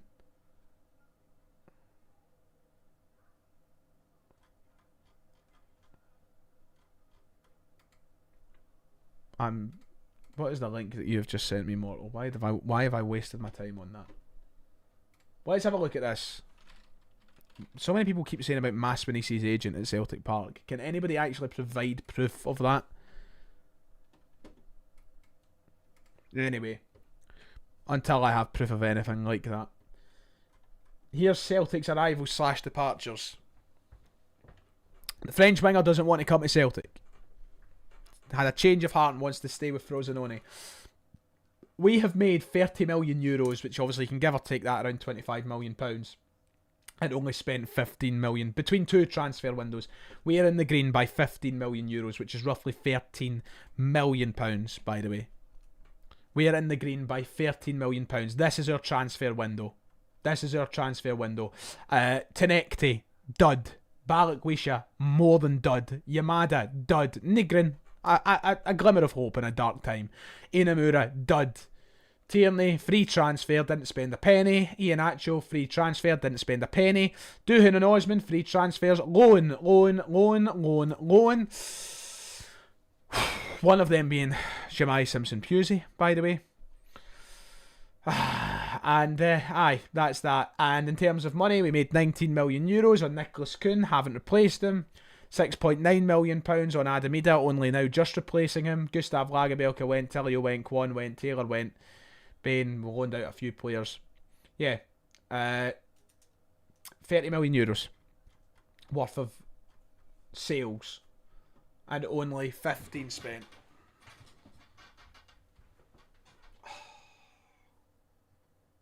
There's a heavy feeling in my chest.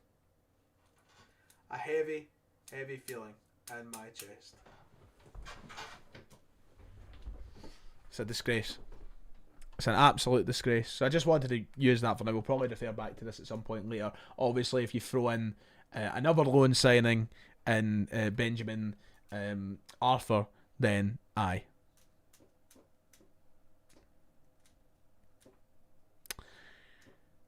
If we spent £20 million on Tierney, would you be raving? Well, we would never have spent 20 million on Tierney, would we have? It's a completely irrelevant question. Thank you, Cammy. I appreciate you. I had to refresh my chat there. It started breaking on me. Cammy saying, bring back Lewis Palmer. We'll be like a new player. That's the point we're getting to.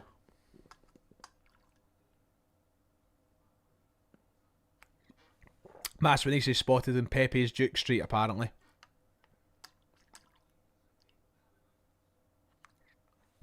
Baw hair away if he's sparking up a cigarette in the loft. Baw hair away. Stinking this place out. Jack Daniels, Buckfast, the lot. A concoction that will knock me out for an eternity. Is what I'm thinking about.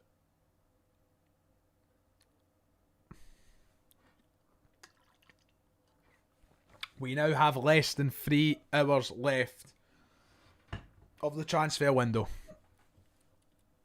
I will be here with you hopefully for some breaking news, for some good news. Let's go and see Celtic's last post and have a laugh, shall we? Let's see what the replies are like, even if they're not PG enough to show on screen. Fuck being PG at times like this. So this is the last post Celtic put up. It was about Johnny Kenny joining Bolton. They wishing him the best of luck. He's on loan to Bolton till the end of the season. Let's see the replies. People celebrating a wee wave. This isn't actually as good as I thought it was going to be. I thought I was going to get entertained in here, but I'm actually not getting entertained at all. Although it was predicted by MDCFC here that a cunt of the Mvuka deal was made, that'd be a shocker. I thought I was going to get a good laugh out of that comment section. If anything, it's just made me more depressed. Oh man, what do we actually do? What do we actually do? What is happening with the winger then, Ryan? He's failed his medical. Pending further investigation. Heart problem.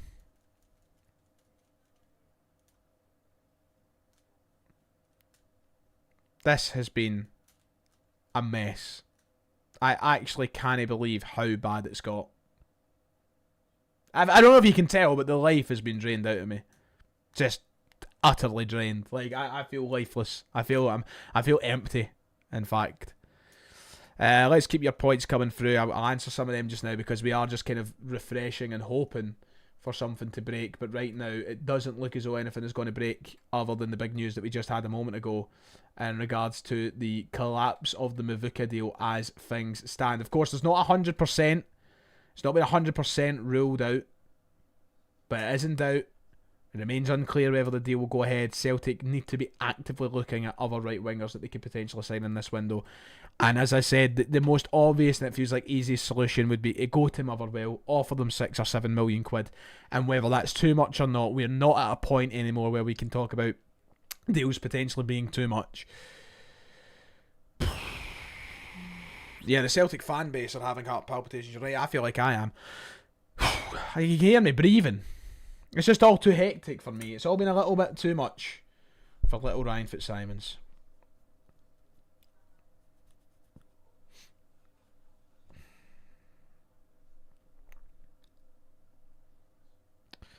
Evening, Bailey.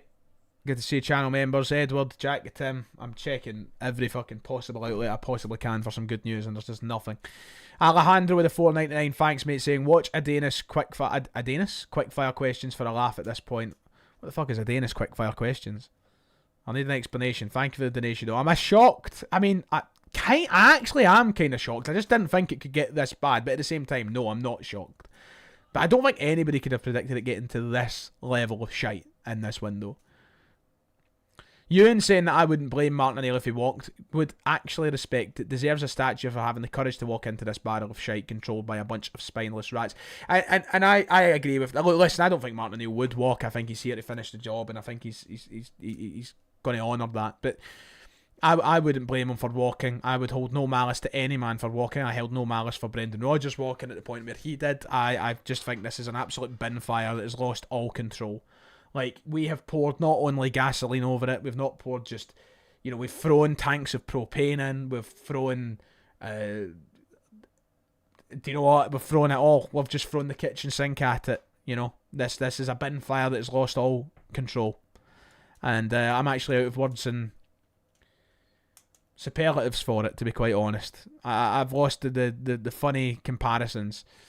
It's quite wise the board is holding all the money. Look at all the BTC, gold, silver, copper, natural gas has been going up and down. Would have been unsafe to spend. Would have been Rangers 2.0. It's a good excuse. I mean, silver did double in price and then drop down again, didn't it? So maybe they were looking out for that. Stop crying, for fuck's sake, says Sean. I'm done with these. I'm not. Do you know what? I'm not even going to be nice about it. I've been nice all window. And I'm being tested. To anybody throughout this window who has told me to stop whinging and to calm down, just give me fucking peace. This has been a fucking mess. And if you've not got the fucking bit between your ears to tell you that it's been a mess and you think that whinging is too much, then take a step outside and see what other people are saying. Please, to fucking Christ. It's been a disaster. And how can some people just not accept that? How dare you tell people they can't moan about it? How dare I tell people they can't be happy about it? I suppose you could easily flip that, but still. As I said, this controlled downfall at Celtic has been unforgivable in every way, shape or form. Brendan Rodgers walked away, and I see somebody in the chat saying that John saying he's been vindicated. Of course he's been vindicated. I don't even have a shrink, but I'm going to need one. Thank you, Jacob, for the donation. If you don't laugh, you'll cry. I hope you're at the meeting saying we need boycotts the next home matches. This cannot continue till Mick is gone. Yeah, well, I'll be joining the call tomorrow, or I'll either be there in person or there virtually, and I'll be making it clear that I feel like the time for fanning about is over. And I think the time for fanning about was over long ago. If I had any real pull, if I was a man of leadership qualities, which I'm certainly not, I would have been fucking calling for full-on riots long ago. Thank you to Jordan for the $4.99 saying, this club man, have another pint. Glad we didn't sell Engels though. Yeah, I am glad. I am glad. I looked at my chat and I looked at my group chat and I seen David Buick's exact words were does somebody want to go to Ryan's house and give him a hug? Full on. Brother is on the edge of a breakdown. I'm honestly going to lose it live on the stream. You're going to witness me getting wheeled away. Somebody's going to have to take me down the ladders in this loft in a straitjacket at this fucking rate. Thanks for your concern, David. I appreciate that. I would accept the hug at this rate. As I say, thank you, Jordan. Have another pint. I'm glad we didn't sell Engels either. I think that would have been the last straw. This stream would have been something serious if Engels left alongside all of this. Shay, thank you for the 99p, mate. I appreciate that. It's just one of those ones where I'm like, I just want my club to do well, man. You put so much time and money and fucking support into this, and you make it your life. And this is how you're repaid, You make it your life, and this is how you're repaid. And I always see people like speculate, oh, you must love this, the money you're making and all that. I don't fucking love it. I hate it. I don't know if you can't tell that through the screen. I hate it. For example, Stuttgart. I've booked up my flights. I've booked up my Premier Inn in Stuttgart. I'll probably spend a good amount of money on German beers, and I'll have a great time. The results don't matter on these trips half the time, but I want to go over there hopeful of Celtic getting the result. And what am I getting? I'm getting fuck all. I'm getting fuck all back from the club. And it's disgusting. The amount of money that me and my mates, me, Kieran, my mate Mark, Callum Craig, and some of the other lads have spent on following this club across Europe has been disgusting, and we're at the bottom, and there's people that spend far more than us, David, you know I don't love it. You give me peace. You're for it next time we're on Discord, boy. Thank you to the 199. Have you seen that CR7 is on strike? I have. Give him a phone. Ronaldo save our season.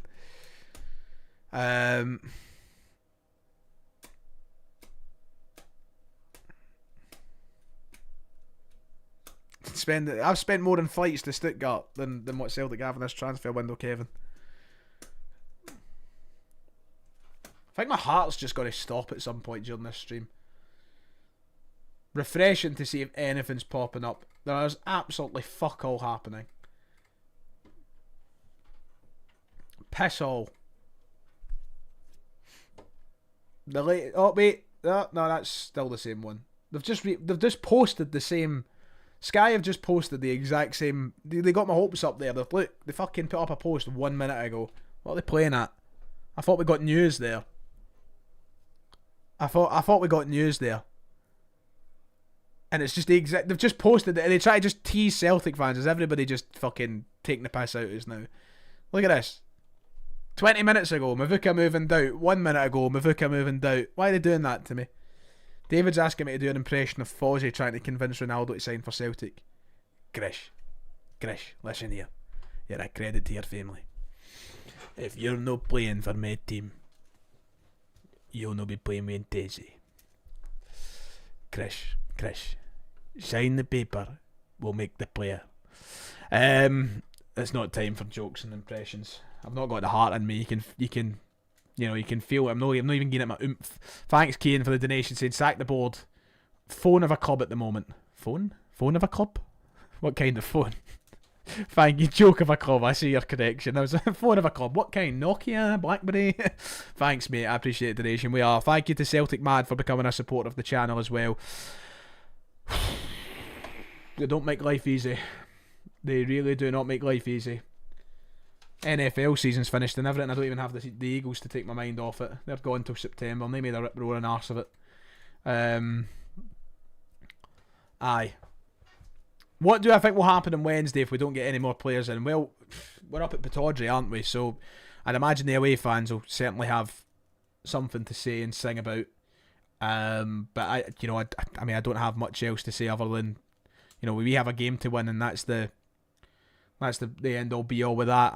I want to see what happens at this collective meeting tomorrow night. Please remember not to give this club another penny. Please. When you're at Celtic Park on Saturday for the cup game, if you're there, and I don't know if there's going to be plans for a boycott or whatever, but please stand with the supporters. Because this is an absolutely dire situation.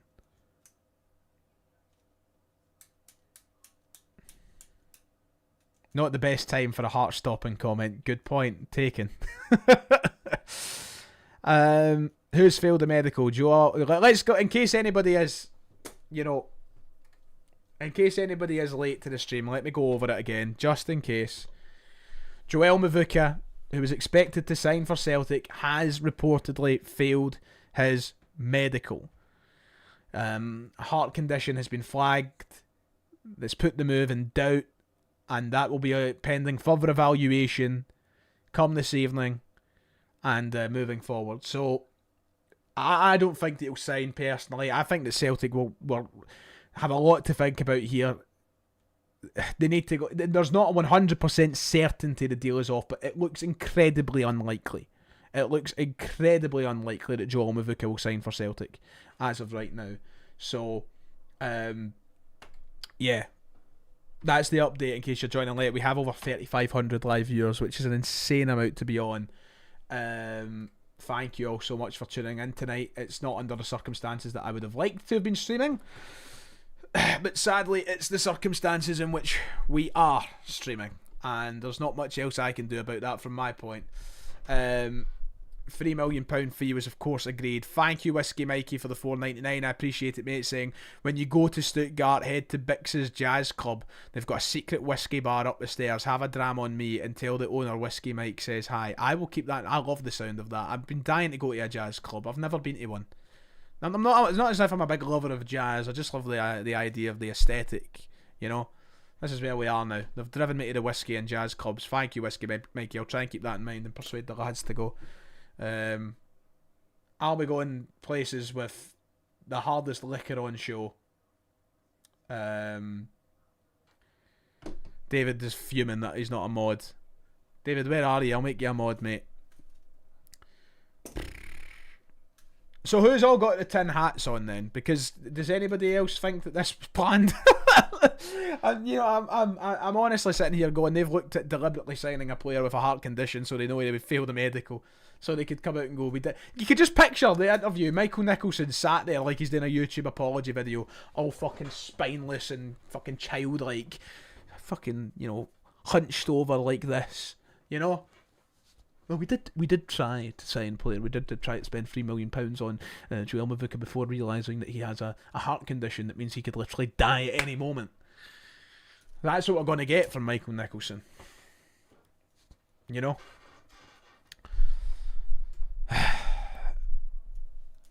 Didn't get an AGM, by the way. Didn't get an AGM. Didn't get to take them to task then. Probably won't get to take them to task in a situation like that again anytime soon. Cowards. Absolute fucking cowards.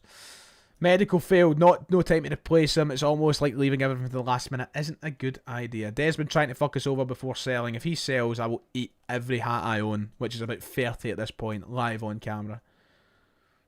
All 30 of them.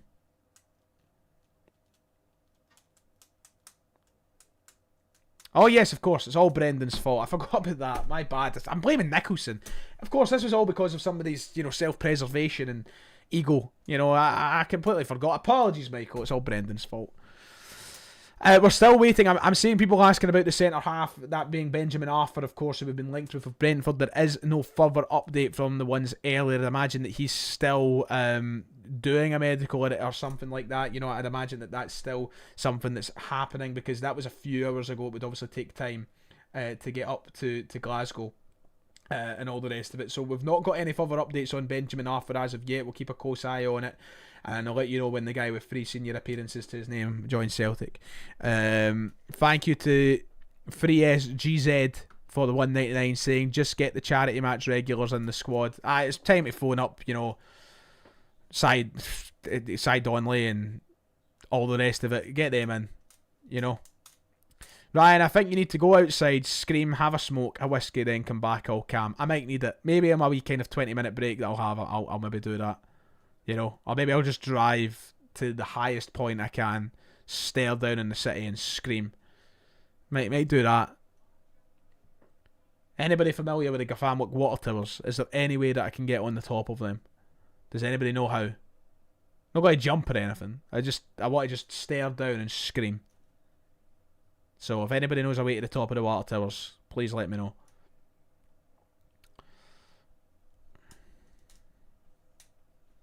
Michael Nicholson, his position as Celtic CEO is untenable. I'm seeing people talking about getting a suitcase ready. David in the chat. His position is untenable and he has to go. Thank you to Martin for becoming a supporter of the channel. I appreciate it, mate. Thank you to Charles for saying, at what point does Desmond say you're not running me a successful business and replace Michael Nicholson? It depends what he defines as a successful business, because by all accounts he's been making his money. He's been turning regular profits. And this is such a small drop in the ocean for Dermot Desmond. Celtic is almost like a play toy to him. It's a play toy. His big money, his billions don't come from Celtic Football Club. This is merely his wee thing for show, and I think he enjoys being the big rich Irish tyrant that runs Celtic Football Club. I think he likes that. His money comes from his other businesses. I don't know if he's still in property, but I know he's been making a lot of money, I think, in the security sector as of late. That's where he earns his millions and his billions. Celtic is merely a small drop in the ocean for him. I don't think he necessarily cares about how Michael Nicholson is doing. And quite clearly doesn't, because Michael Nicholson has been in a position as CEO of the club for 2 years now, and he's done nothing to justify being in that position for 2 years.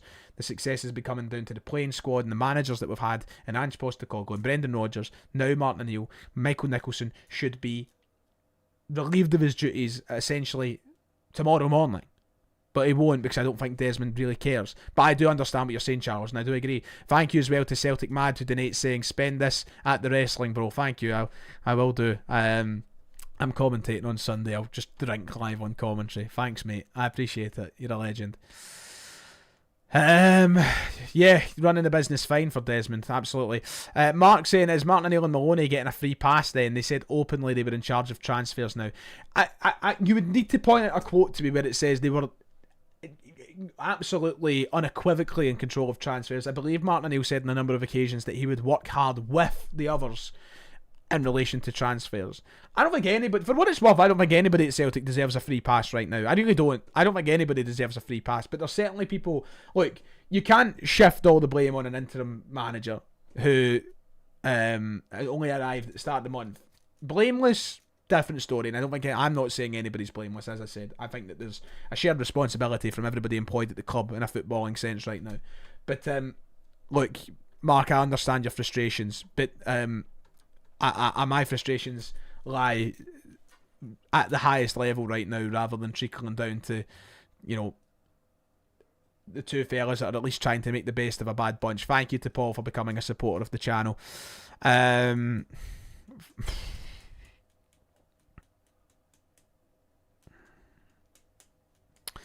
Do you know what? It's an interesting point from Mortal. And I listen, I don't fully agree with it, because I think the Scouts are doing a terrible job and they deserve to be blamed. I think that Congerton, Lawwell, Tisdale, etc. all have enough a body of work there to suggest that they do deserve blame. They aren't scapegoats. They were bad at their job and there wasn't enough consistent success. There is also an element of truth in saying that they probably do identify good talents, and over the years we've heard the stories of Ivan Toney being at Celtic Park.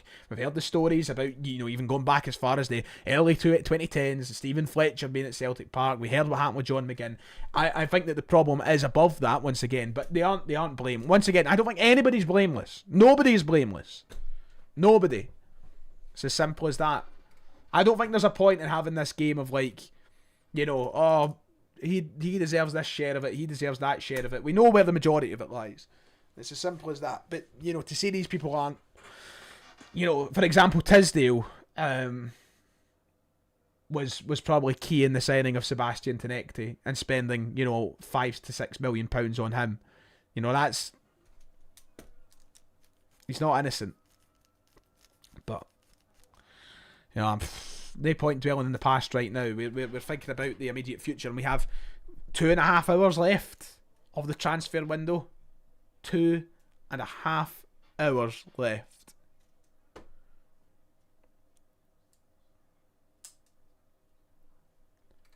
What does one do with 2.5 hours left in the window?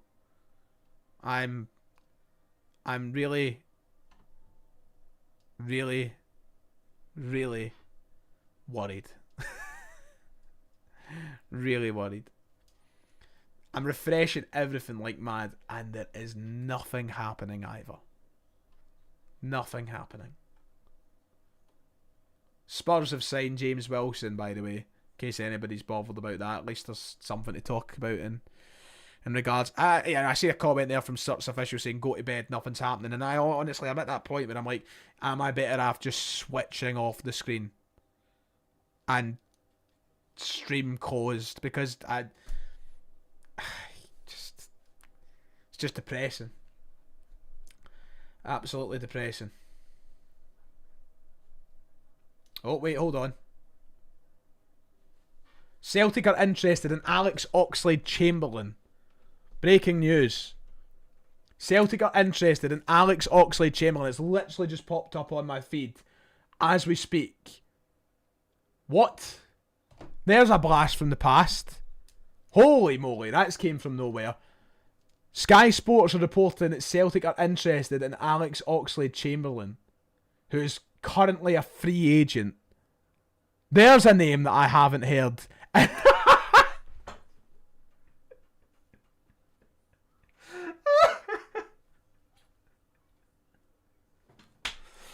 Wow, there's breaking news for you. Literally just popped up. I had the feed sitting there.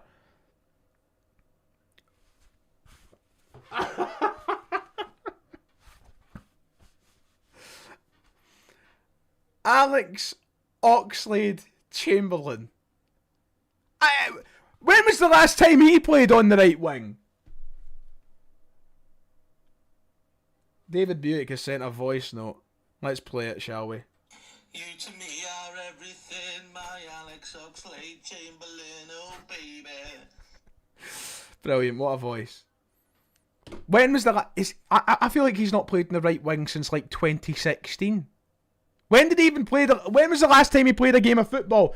Huge breaking news. Alex Oxlade-Chamberlain has been linked with Celtic. Apparently we're interested. The latest from Anthony Joseph and James Savandra is, and Darmish Chef as well, is that Celtic are interested in Alex Oxlade-Chamberlain. There is no rush for any deal to be sorted before the transfer deadline, as he is a free agent. We're not spending a pound! We're not spending a fucking pound! Oh my god. Celtic are we're so desperate. We're so desperate.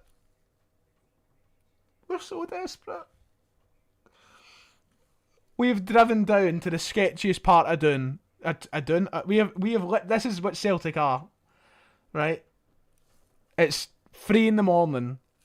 They have driven to the most dimly lit area of the city, the most run-down industrial estate, where the ladies of the night stand, the cheapest of them all.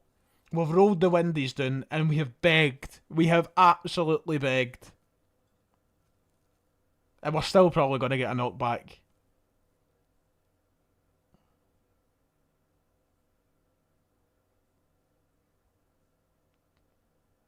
This...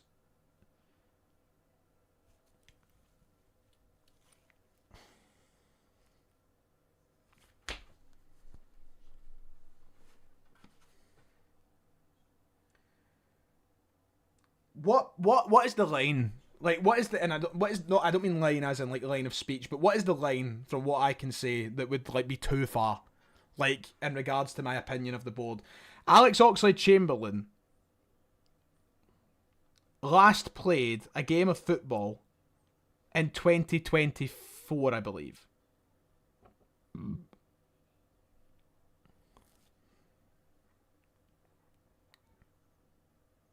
His last game came in the 24-25 campaign, apologies, for Besiktas. He's been a free agent since the summer. Didn't sign for anybody in the summer. But was obviously at Besiktas for a couple of years after leaving Liverpool in 2023.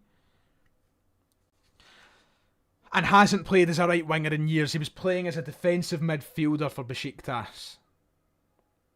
Hasn't played as a right winger since God knows when. I couldn't tell you the last time he played as a right winger.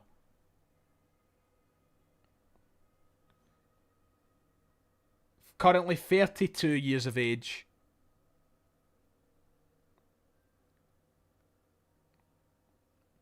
Wouldn't cost Celtic a single pound. I don't even think he classes himself as a winger. Not played since May.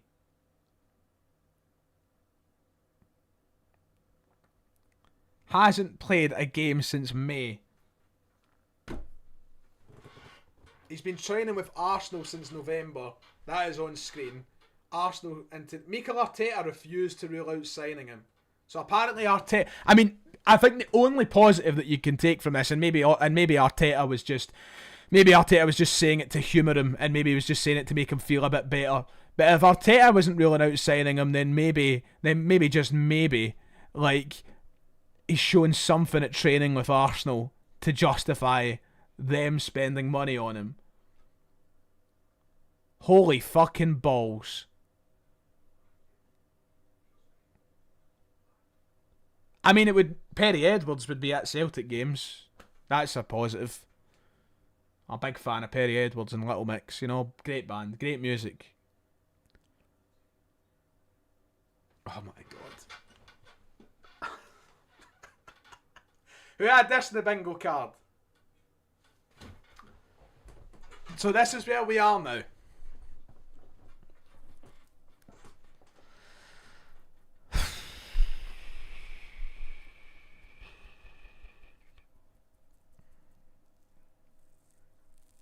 This is where we are.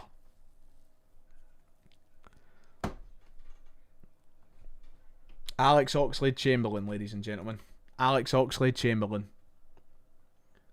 So the Joel Mvuka deal has fallen through, and now Celtic are looking at Alex Oxlade-Chamberlain. This was also tweeted, by the way, by Anthony Joseph. Celtic are interested in Alex Oxlade-Chamberlain. There's no rush for any deal to be sorted before the deadline because he's a free agent. So this is essentially what we're looking at here is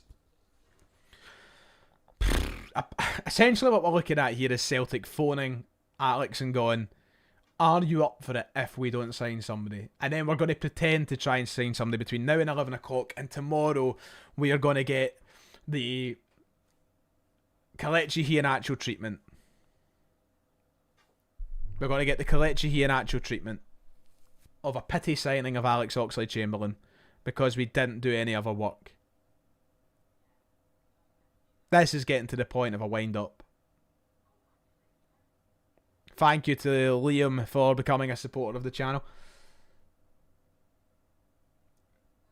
In the words, my mate Mark just said something cracking in the chat. This is like, you know, Ant and Deck have got to be in the back, haven't they? They've got to be in the back with the earpiece on, telling Anthony Joseph just to, one more tweet. We're being pranked, surely. Keith Lemon's got to be behind all of this. Something's got to be going on. Thank you to Michael for saying live in the boardroom drawing links from a tombola.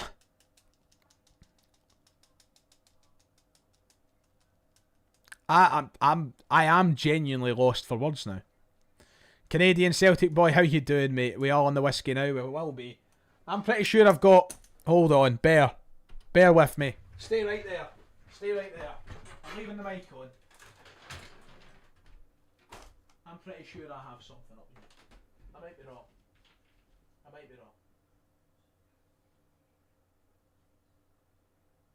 I don't see it. That's a shame. I thought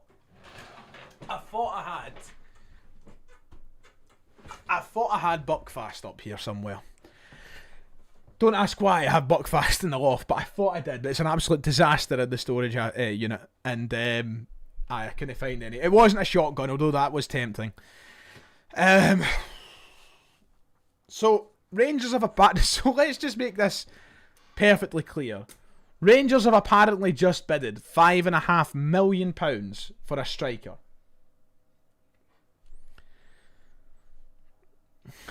And we are refusing to spend a single pound. Are we the skint ones? I think we are. I think we are. Why are we signing out of contract, out of teams, out of shape players? There's a report on 67. Hail. My chest is getting tighter as this goes on this stream, I'm telling you. There's a report on 67 Hail about Tawanda Maswanisi.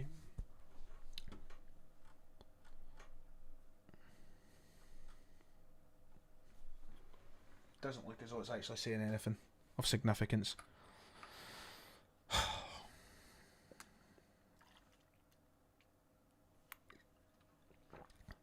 It feels like, I mean, Bill Scotland's just asked the question, does this mean we've given up on the league? It feels like we've just given up in general. It's like, it's almost as if Celtic have...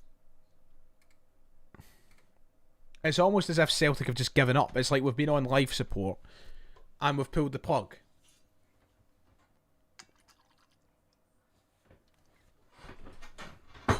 Oh, you bastard, my chair nearly went there.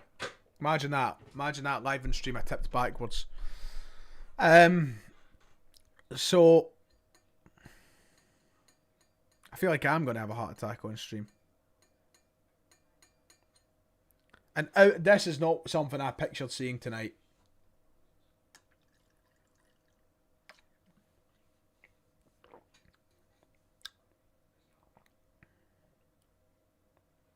Alex Oxlade-Chamberlain.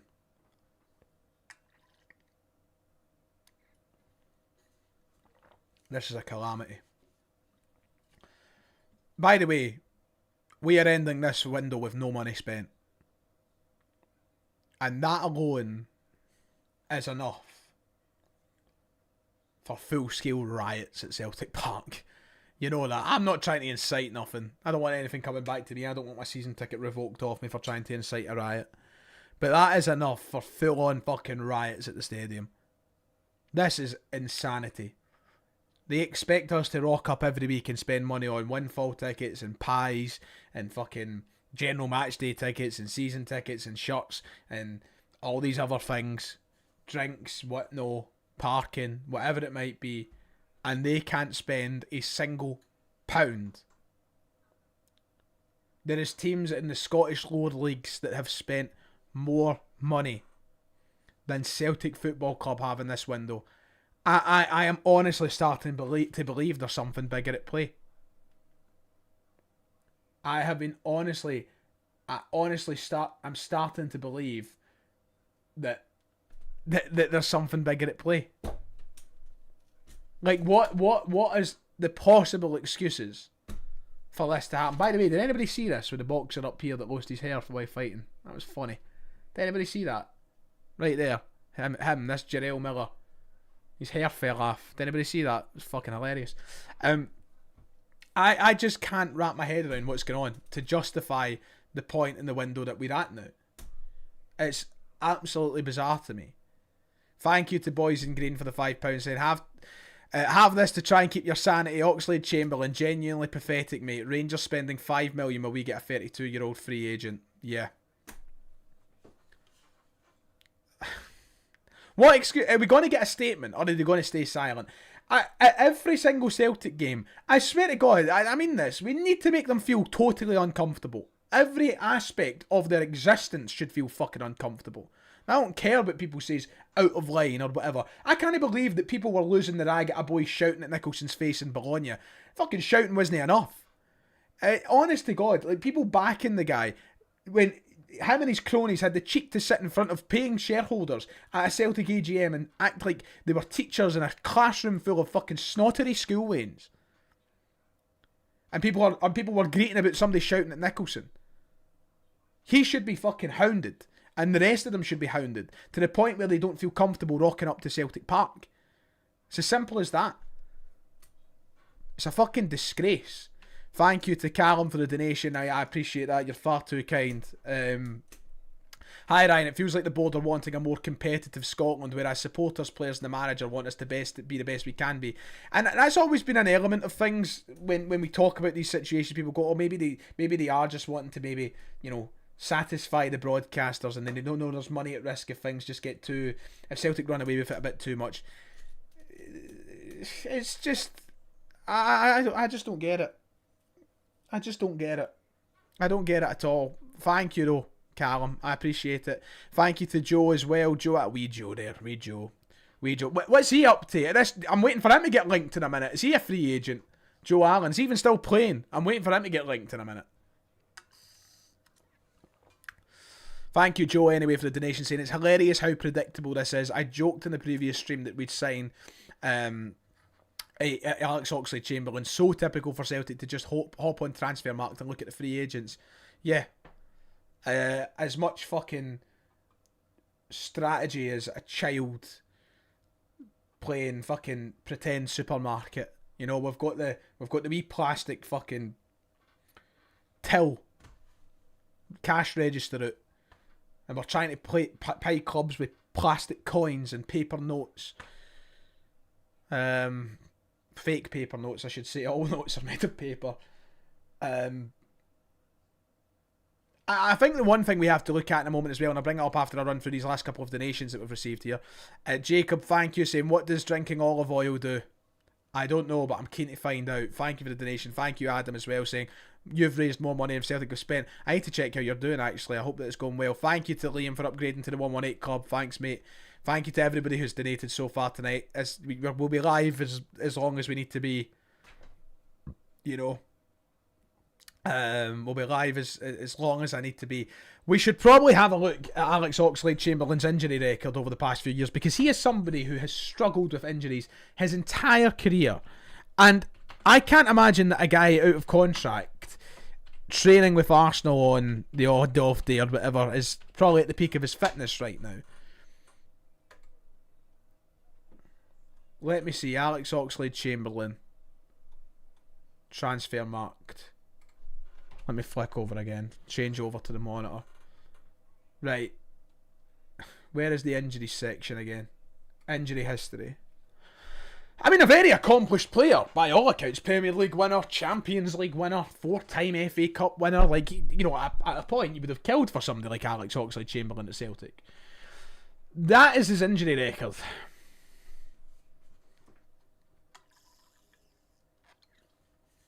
Right there on screen. We're expecting this lad who's had ligaments, pneumonia, stretched ligaments, pneumonia, torn thigh muscles, hamstring injuries, knee injuries, ankle injuries, to play on the right wing for Celtic. Is that the Is that the plan? We are a retirement home for the sick and needy. That's what Celtic are. A retirement home for the sick and needy. And I am absolutely sick of it.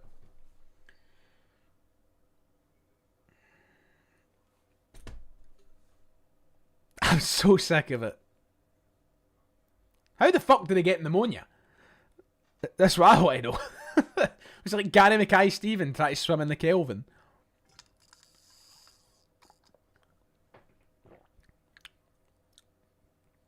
And a great point there by Jidzy in the chat, right? I feel like over the last 2 years, and maybe I'm just losing my marbles, it seems like they're totally gone. I feel like I'm having a right Martin Goldbridge type stream tonight. You know, that just me tearing my hair out of what's left of it. And, you know, losing the plot, right?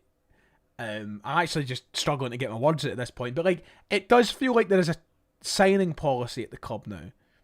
And that signing policy is, are you injured a lot? Tick. Struggling for games? Tick. Scored any goals? No. So tick. And it feels like that's the signing policy at Celtic. It feels like that's where we are. It feels like we want these crocs. And, I mean, I have a huge amount of respect for Alex Oxlade-Chamberlain for the career that he's had. As I said, a highly accomplished player. Champions League winner. Premier League winner. You don't do these things by accident. In fact, also a Club World Cup winner, surprisingly. But this is what we have. It feels like our signing policy, you know, and it's a cheek to say that we have a signing policy, is to just sign crocs and guys that just can't get moves and can't get games. And I'm out of water, which is just fantastic. I'll be going on a wee break at 9 o'clock anyway for 15 or 20 minutes just to compose myself and try and process everything that's happening. Thank you to Bruce for the $4.99. I appreciate it. The temptation to get 5,000 people to charge the front doors of Celtic Park tomorrow is tempting. Teams like East Fife have spent more than Celtic. Can I get, actually, does Transfermarkt, can I look at the spend of clubs in this window? Is that possible? Because I would love to see what has been spent in, like, the Scottish Championship. I would love to see it. Let me see. Transfers. Latest transfers. Right. Fee. Can I sort it by fee, please? Does that let me do that? Oh, sickening this. Sickening. Right. I'm looking at the detailed Scottish Championship recent transfers. Most are loans and frees, as you would expect, but there's got to be a few in here where people have spent money. I mean, some of them have question marks beside them, so like if they're undisclosed, then obviously I don't know. But there's got to be more money spent in the Scottish Championship than... Has anybody spent money? There we go. Bang. Ayr United have spent more money than Celtic in this transfer window.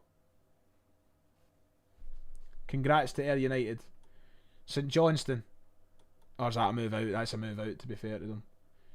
Dunfermline. More money. Significantly more money than Celtic. Well done, David Buick. Shout out you, mate. Just a couple of clubs in the division below, you know, that have spent more money than Celtic in this window. We're a ballhead away if you're trying to ask somebody like fucking Paul Lambert to get the boots back on. That's where we are. Really. That is where we are. Scott Brown's Ayr United, say it correctly, apologies. St Mirren have spent more money than this. I mean, you'll be hard to find a club in Europe that hasn't spent more money.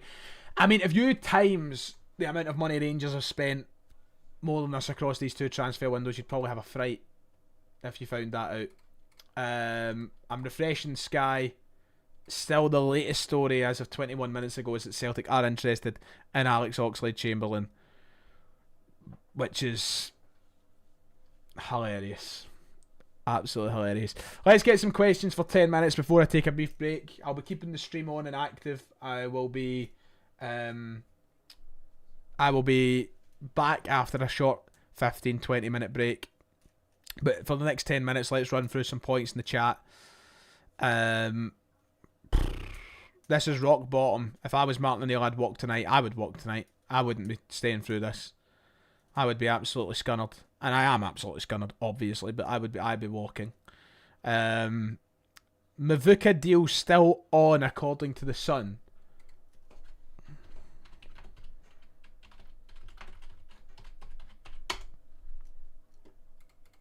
Wouldn't trust him as far as I could throw them, to be fair.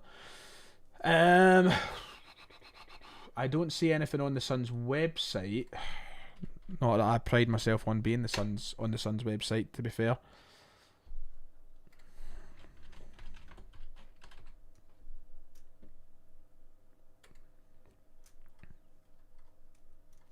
Don't see anything to suggest. Nah. Sun aren't saying anything about the Mvuka deal. Nothing there. Sometimes you just need to ignore the chat.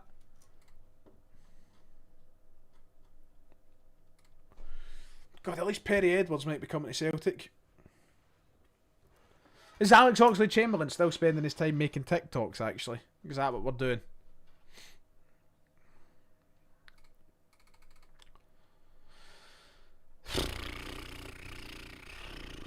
This is the worst live stream I've ever done in my life. Without a shadow of a doubt. Right, keep your questions coming in. Stevie, thanks for supporting the channel, mate. I appreciate that. Fuck Falkirk. David will enjoy that. What's the chances Oxlade-Chamberlain was going to be the Engels replacement until the wingers fell through? Here, by the way, probably. His name would have been floating about somewhere.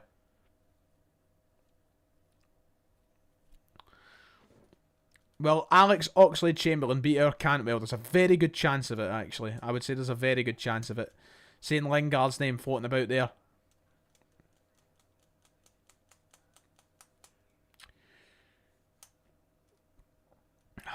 Better off with Perry Como, says Kerry.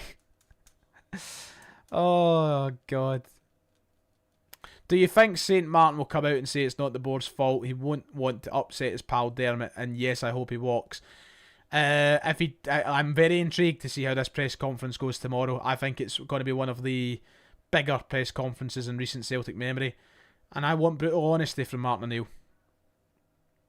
I want brutal honesty. It's going to be a very interesting press conference, to say the least. Thank you to Rayan for the $1.99. Wait till you realise Nathan Redmond is a free agent. Oh. I thought he was still at Southampton or something like that as well. But my God, Nathan Redmond through the door. We'll pay him 40 or 50 grand a week for the sake of it as well. Oh. Thank you, by the way, for 55,500 subscribers. Appreciate it, everybody. Thank you for the support tonight. It's been a magic stream to an extent. Thank you, Douglas, saying, been a Celtic supporter all my life and been following you for years from Gothenburg in Sweden. Thank you, Douglas. This is the least motivated I've been following the club. Thanks for making this window brighter. Well, I try my best, Douglas. In a dark time, I'm glad I can be a bright spark for somebody, but my light is dying. My lights are going out. I want heads. Heads should roll. I want heads on pikes, actually. Simple as that. God. Shambles. Absolute shambles. Dele Alli's name getting mentioned by a couple of people in the chat, once again, would not stun me.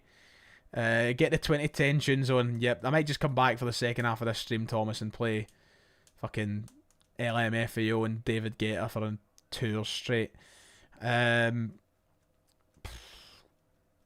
Turns out Benjamin Arthur lost his leg in 2021 and Celtic only figured this out in the medical today. Deals off. Would not put that past us. Thank you, by the way. We're at 3.6 thousand live viewers. That is nuts. These streams have been, a bit wild the last few months. It's certainly been the wildest few months I've had covering Celtic, and I can't wait for it to be over. I just want to slip into eternal peace, I just want to slip into the never-ending realm of blackness. Why is Florian Plettenberg only now posted the graphic of Junior Adamu Adamu. Can't even remember his name now. I'm losing my marbles. I need this break badly. I'm trying to round it to the 2 hour mark. So did he just go by Junior? Are we just to call him Junior? Throw the ball, Junior.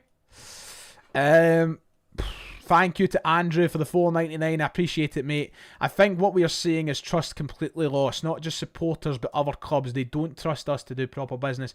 And I think you're spotting the money with that. I think that clubs across the continent will be looking at Celtic and realising how terrible we are to work with. I touched on that in the summer window quite heavily, especially towards that deadline, saying that, we'd basically shown our arse off and embarrassed ourselves to the entire continent in the summer window with the stories and the stuff that was written about us, we had, executives at football clubs and agents come out and publicly lambast how we were carrying on our business, Andrew, and I think that is definitely harming us to an extent, and maybe, it might not be the single reason that's costing us deals or causing our struggles this window, but I certainly think it's playing a part, and I think you're right, Andrew. Thank you for the donation and thanks for your comment, mate. Thank you to Jake as well for the $4.99, saying evening, mate. Another shameful, embarrassing window. Surprised? Nicholson has to walk tonight at 11 p.m. and Desmond needs gone in the summer. I would replace gone with another 4-letter word, but Nicholson should be resigning on the spot. I don't think he has the legs to stand on to remain as CEO. He has to be, and I mean this. I've not seen. My dad's a faithful watcher of Bloomberg, and they talk about businesses every day. And I of course studying sports journalism, feel like I have my finger in the pulse with a few football clubs and what goes on in that world. And I enjoy my other sports, NFL, NBA, etc. I have never seen a CEO this incompetent in my life. The closest thing that I can think of is the guy at the Dallas Mavericks last year who fucking traded Luka Doncic off and made an absolute tit of things. He's the closest. Nico Harrison, that was his name. It's just, I've just remembered it there. Michael Nicholson is an absolute tit. And both of them need to go. Whether Desmond goes or not is a different story, but yeah, Nicholson has no legs to stand on. Thank you to Ewan for the £2 saying GTA 6 before Celtic sign a player. It's starting to look that way. I would say. And Craig, this is it. We have lawyers and accountants who are, running a football club when they're not fit enough to run a bath. And that's why we are where we are. We don't have football-minded people making football-related decisions. We have people who are drinking piss from each other's cocks in university, making our decisions. That's what we have. Aye.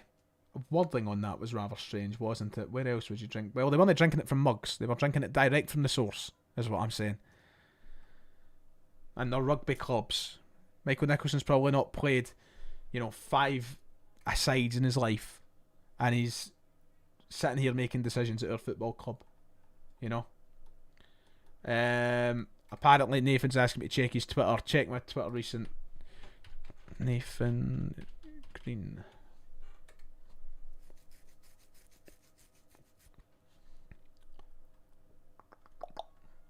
Oh, it's the TikTok. I mean, Perry's looking smashing in it, to be fair. I mean, she's welcome at Celtic Park anytime. But my God almighty, this is where we are, boys. Get ready for fucking Alex Oxlade-Chamberlain dancing up the stairs at section 412. Right, I'm going to take a quick break. I need it. Trust me, I fucking need it. I'll be back. I'm not going to turn this stream off or anything. I'm just going to switch over to a be right back screen. I'll be back on, I'm going to say 20 past 9. And at 20 past 9, I'm hoping that we come on to some better news. But I'm going to go and fill up my water. I'm going to go and get a wee snack. And I'm going to try my best not to throw myself down the stairs while I do it. Right? So I will be back very, very soon. Turn that to Sean Connery as things happen. I'll be back very, very soon, ladies and gentlemen. Take care and don't go anywhere.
Ladies and gentlemen, breaking, exclusive, breaking news. Massive breaking news. Are we all ready for the second half of the stream? I'm no. Massive breaking, massive news. The Pitlochry Butchers are back open. The huge news tonight. Pitlochry Butchers back open to the public after a slight closure. I am glad to report that. There you go, ladies and gentlemen. Pitlochry Butchers is back. On that note, whilst I was away, there is actually news that has came out of the club. There is a departure. Celtic have made more money, which we probably will not spend. Toby Oluwayemi has left the club. Celtic have confirmed that whilst I was away, whilst I was on my break. Toby Oluwayemi has left to join Leyton Orient on a permanent transfer. Don't know how much for. I'd imagine a few £100,000 top end. But Toby Oluwayemi is gone. He's left the club. That was confirmed at 9:15 PM. So don't know exactly what precise details will come out surrounding that, but it's not going to be exactly millions. But it is more money in the Celtic bank account. And, I mean, the fact of the matter is this: I spent more money on two McGee's rolls this morning, two crispy McGee's rolls, I should say, this morning, than what Celtic have throughout the entirety of this transfer window. We're acting like a club in liquidation, and that's where we are. David chipping in about Toby Oluwayemi in the chat, saying he was really good at Dunfermline. I'm sad we didn't keep him. I wish him the best. He's always seemed like somebody that has a bit of ability about him. I think he struggled a bit when he was over in Ireland for a wee while, but he kicked on after that at Dunfermline, as far as I'm aware. And I think he was at Ayr for a wee bit, if I'm right. But yeah, fair play to him. He's got a move after all of these years. Look, it's time for the second half of the stream, and we have a lot to cover over these next few hours between now and the deadline. Celtic now have an hour and a half to do something. To do anything. It's like that old John Cena meme. Do something. Before we go any further, can I very, very quickly just once again shout out my good friend Adam, who is trying to raise money and support for clan cancer support for a boxing fight this month. The donations link is at the top of the chat. If you could go over there and help out in any way, shape or form with even a quid or two to the cause. The link is in the description as well if you can't find the top one. But big shout out to Adam. Best of luck with your fight, mate. Hope it all goes well. Box somebody's lights in. Hopefully it's Michael Nicholson. And make sure and help out if you can. That would be very much appreciated. It's for a great cause, of course. And shout out to Adam, of course. So, we are back on track with the news. The disgraceful transfer window is coming to an end. I honestly cannot wait to get put out of my misery. I think that this has been the most torture that I've been through as a Celtic fan in all of my existence supporting the club. I mean, as Noah Redmond has quite put it, you could ultimately put this down to 90 minutes to save our season. And what do I expect Celtic to do in the next 90 minutes? In all honesty, not an awful lot. There are reports that, of course, Joel Mvuka failed his medical tonight and has put the move at jeopardy. The Sun are reporting on their live blog that the move could be back on. So we have complete uncertainty hanging over the £3 million move for Joel Mvuka, which would make him the only player we spend money on. That was the big news that kind of broke in the first half of the stream. If you just want to quickly have a look at it once again. Joel Mvuka expected to sign with Celtic, reportedly failed his medical. As I said, the Sun are reporting that deal could be back on. And then off the back of that, we got the big news just coming up to about an hour ago now, and it just shows you how quickly time flies. This was an hour ago that Celtic are apparently interested in Alex Oxlade-Chamberlain, who's currently a free agent, which would mean we spend no money. We're still waiting for an update on Benjamin Arthur as well, who is the Brentford centre-half that we've been linked with for a loan move between now and the end of the season. By the looks of it, this could be a window that ends with Benjamin Arthur and Alex Oxlade-Chamberlain, which would take Celtic's grand total spend up to £0. So, it's been a disgrace. It's been a disaster. I await the ludicrous justification that the Celtic board will give to defend themselves at this time. It's a tragedy, in all honesty. And over the next 90 minutes, I'll be here to take all your questions. I'll be here to watch as the news rolls in, and we'll see what happens. Of course, Junior Adamu did sign earlier on this evening, and that was the news earlier before I went live for a second time today. If you don't laugh, you'll cry, as Jim says. Thank you for the couple of donations just sent in by Ryan. First of all, saying shout out to my two Dougs, Coco and Gucci, plus the dad DMCG. D McG in Aberdeen. Shout out to Coco and Gucci. Look, Gucci belt. Hope it's named after Brendan's belt. And thank you to Adam as well, saying any donation is appreciated. Thank you, Adam. I mean, you shouldn't be donating to me here. You should be donating to your own cause. Thank you for the donation. And remember, you can help out Adam with that link at the top of the chat and in the description of the live stream. There is no other big news that's broke since I've been away. We're waiting for something happening of significance at the club. The last I heard, the board, Michael Nicholson and co, have been poking each other's arses, and I don't know what else is happening beyond that. So let's just use your chat for the next wee while whilst we wait on a story to break. I'll keep that Sky feed in front of me in case something happens. Thank you to Dylan for the donation, saying breaking news, Celtic sign fucking no one, which I think I've heard about a million times so far today, but it's apt. It's apt. Thank you, Dylan. I appreciate the donation. I tip my hat to you. So let's go, shall we? January is a hard window to do business in. Can't wait for those crooks to use this. We need to be all together as fans with the mission to get them all gone from our club. It's ours, not theirs. 100% in agreement with that. And you know, we've watched clubs all window spend money, make signings. Rangers in particular across the road spending upwards of £10 million. Meanwhile, we've sat on our hands doing nothing. There is no justification, there is no excuse. And as I said, Celtic are the masters of brainwash. It's not going to wash tonight.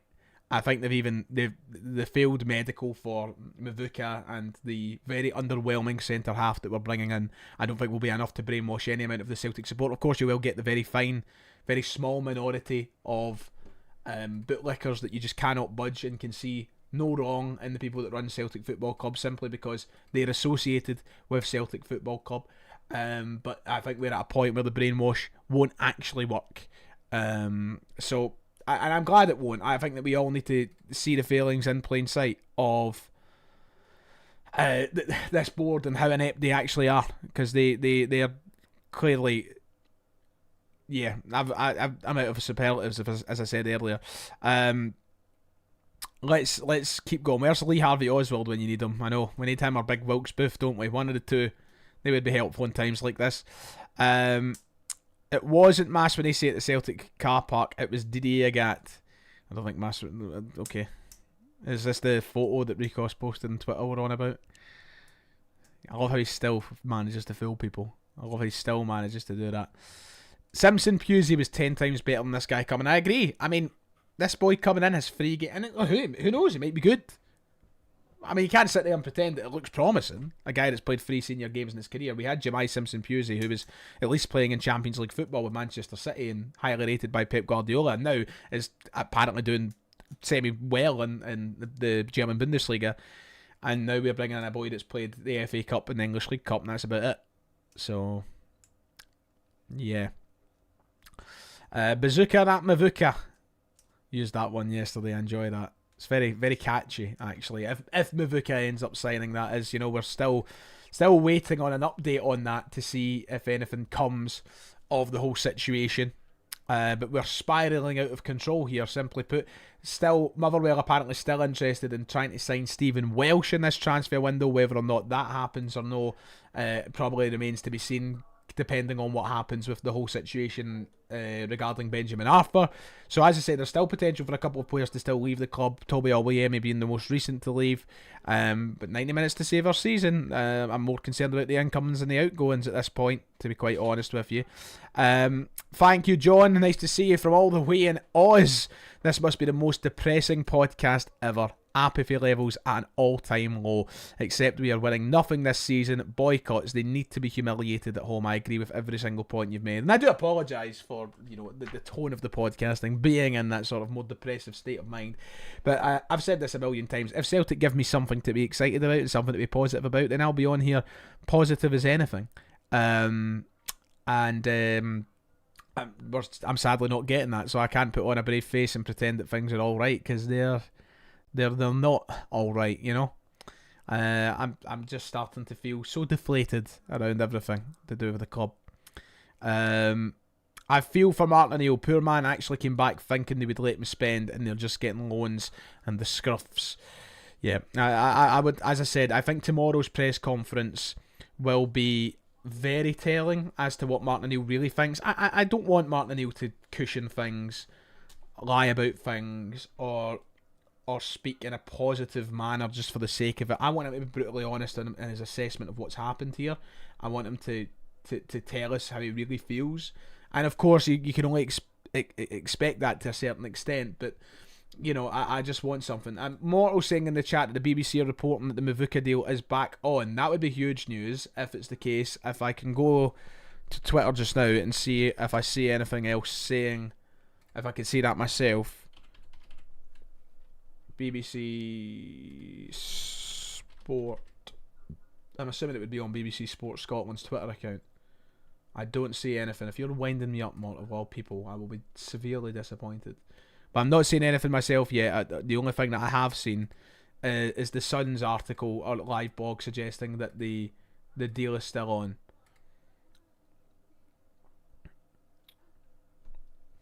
But I've not seen anything with my own eyes yet.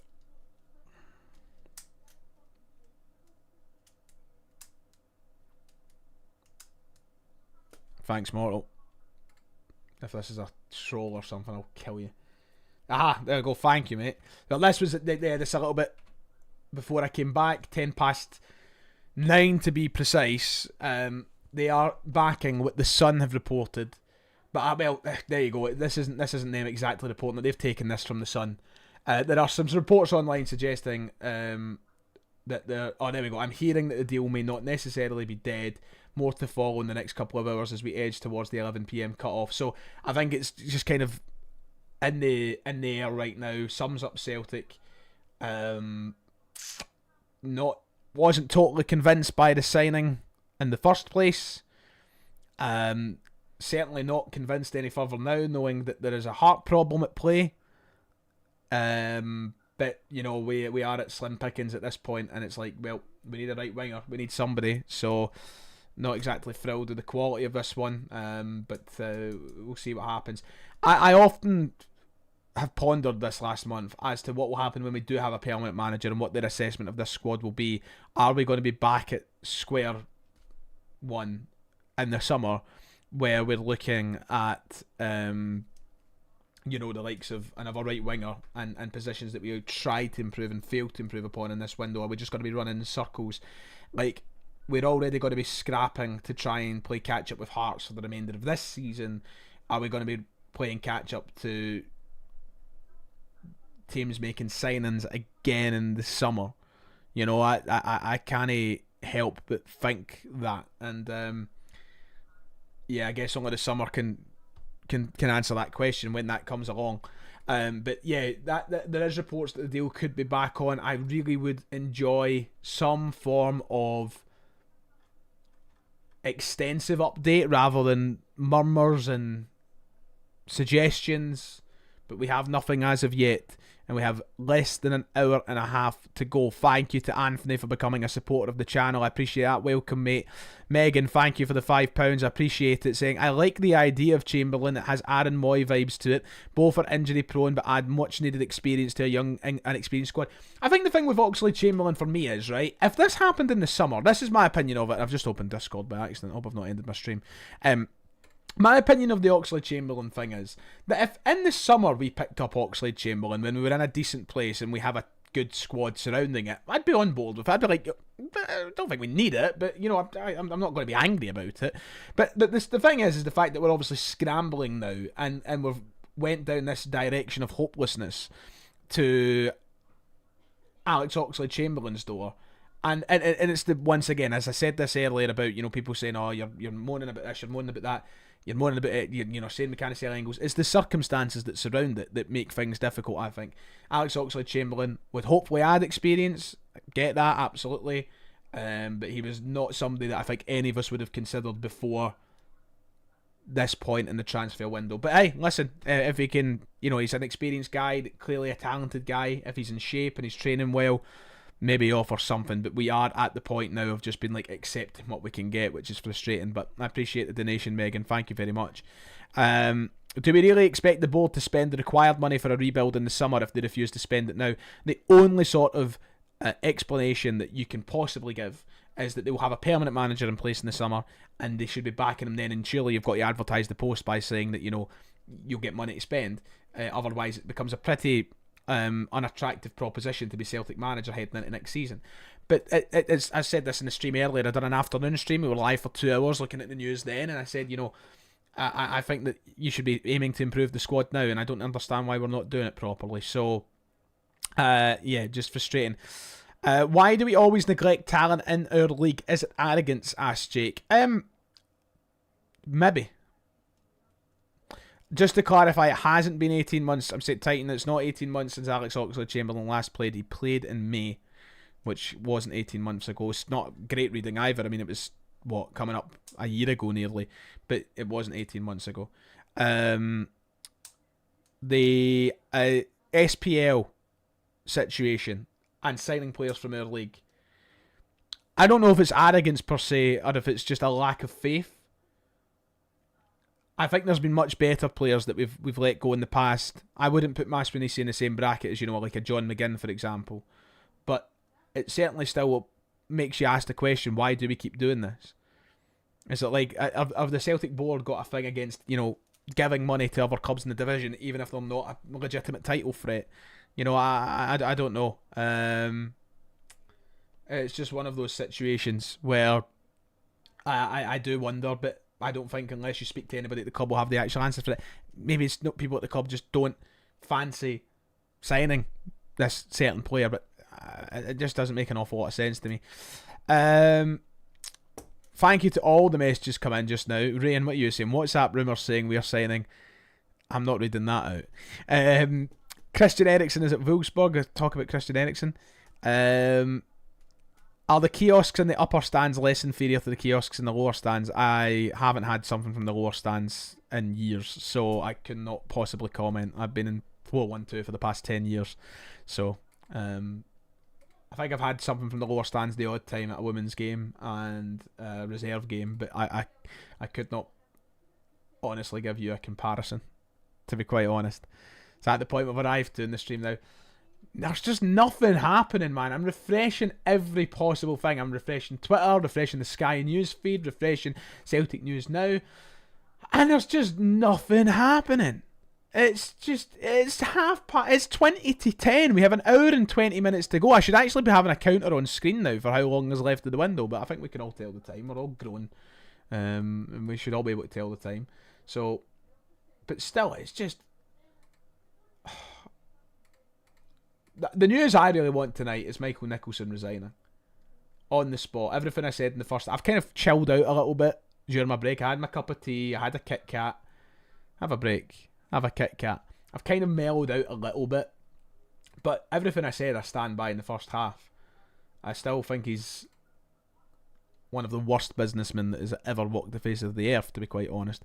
Thank you to Alejandro for the $4.99 saying, I would pay a lot of money to see how they're discussing things in the boardroom and if they're discussing football related matters at all. Yeah, I said it earlier, I would kill for that. Like, I've always been against the idea of having a proper all or nothing documented season. I don't know, it's too woke for me.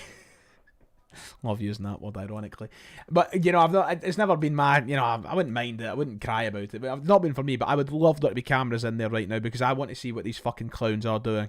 I would pay the money to see it. I want to see how much content they're treating us with, and I want to see how they're talking about us as fans. You know, I want to see how they're talking about us as fans. And like, is there an element of them hearing those chants at Celtic Park yesterday going, oh well, get it up them, this is what they get? Because I wouldn't put it past them. As I said, tinfoil hat is on. I feel like something as bigger is at play. God knows what. But I feel like there is something at play. Is Arthur still joining or what? No idea. The last report we got about that was well before I started my stream tonight, that apparently he was close to a move to Celtic and that, you know, terms had been agreed and such. But as I said, he has to make his way up from London. He has to then complete a medical. Then you need to go through all the pleasantries of signing the contract, etc. So that could be one that is feasibly happening in the last hour, which we are now approaching. So we've got an hour and 20 minutes to announce it, you know. Let's keep running with the chat just now, shall we? Yeah, we covered all of Yemi leaving. Murray saying the Celtic fans are not very nice to me. Dermot Desmond, Peter Lawwell, Michael Nicholson, 2025. Greeting face bastards, that's what they are. I mean, some people will be calling me a greeting face bastard, won't they? Desmond probably discussing his bit. Oh yes, we touched on the Big E files yesterday, didn't we? Leave that to the side for now, shall I? I think I've said enough. As I said, you know, perfectly happy, no tendencies, Bell, the way this night's going. But still, perfectly happy. If I suddenly disappear, I have, it's, you know who's to blame. Just to clarify, once again, Benjamin Arthur, medical situation coming to Glasgow, whatever it might be, still no further talk than the initial stories that broke at around 6 o'clock tonight. So we're waiting for that. Aye.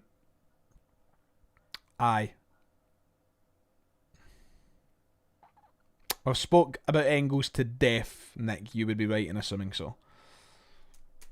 Why do I think Celtic never bidded for Maswinisi? I think you could take your pick. I think you could put a tombola out of reasons as to why Celtic haven't went for Maswinisi. I think there's probably concerns over whether or not it's a purple patch. I think there's concerns that it's maybe, you know, standing out in a situation where it's maybe particularly easy to stand out. This isn't me saying this, by the way. I don't agree with these things, but I'm just saying this might be their state of mind. I think there's also just the element of they don't want to spend money. I don't know what it is. I don't think you could pin down any Celtic fan to get the legitimate answer as to why they've not even considered a bid for Maswinisi. I mean, we literally saw videos of Martin O'Neill and Mark Fotheringham at Fir Park 2 weeks ago. And why else would they have been there? Unless they were, you know, out for their jollies and just enjoying the football. Like, there had to be a reason. And unless Jens Bertolasco is the next Celtic manager and they were there, you know, getting a feeler of things, like, why else would they be there? You know, why else? It felt like it had to be a scouting mission for... I think it was actually Martin O'Neill that came out and said something. It was a footballing mission. So if it was a footballing mission, then what was the purpose of that mission? Because I thought it would have been to scout Maswinisi. Why we haven't made a bid or even tested Motherwell's resolve to any extent is beyond me. I could not answer the question with any real confidence because it just doesn't have a lot of logic. And I can't help it. I will say this one more time for anybody who is on that side of things. I can completely understand reservations about him. I don't think he's this must-sign, amazing, God-sent player. But in our circumstances right now, it feels like it would have been a particularly easy route to go down and could have made our life a lot easier. And why we've deliberately decided to make life harder for ourselves by avoiding it, you know, it's nuts. It's almost as if Motherwell have more information about Dermot Desmond than whatever list he's on and says, if you fucking dare come in for Maswinisi, we'll put that out in the public. You know? Aye. So, I agree with everything you said there, Murray, in the Engels situation. You know, it's, you know, the corner we've backed ourselves into, and it's a disgrace that we're there. I mean, I can't agree with the notion of just because he's scoring goals for Motherwell doesn't mean he's good enough for Celtic. Look at all the clubs we're signing players from. You know, we're not signing players from Manchester United and Real Madrid and Bayern Munich. Like, we are signing players from clubs that play for small clubs in small stadiums across the continent. And Motherwell aren't glamorous by any stretch, but to give them the disrespect of saying, oh, he's just scoring goals for Motherwell, I think is a completely unfair evaluation of it all. You know? Thanks, Alistair, for the donation, brother. It's good to see you. This might be my last season. So down right now, mate. Yep, I'm feeling that. It's going to be hard to recover that good feeling, I think, this season, unless, you know, and the thing is, if Martin O'Neill goes on and wins the league title, we'll all be on euphoric highs. You know, we'll all be buzzing that Martin O'Neill has went out with another league title and he's pulled off the miracle that many didn't think would be able to happen. And that'll carry us. But then the bleak reality will hit that we have a transfer window ahead with an uncertain managerial situation with the same people running this football club, and it's just going to get darker and darker, it feels like. So, you know, we are living on a Martin O'Neill-led high that can only last so long. Simple as that. And it does feel like the board have written this year off. We are down to 1 hour and 15 minutes left of the transfer window. Nothing reported of any real significance since about 8:30. That was when we got the news about Alex Oxlade-Chamberlain. That story broke at 8:28 p.m. And we've had nothing of real significance since, apart from murmurs, rumours that the deal of Mvuka could be back on. So we've got to just sit now and wait and see. Aye.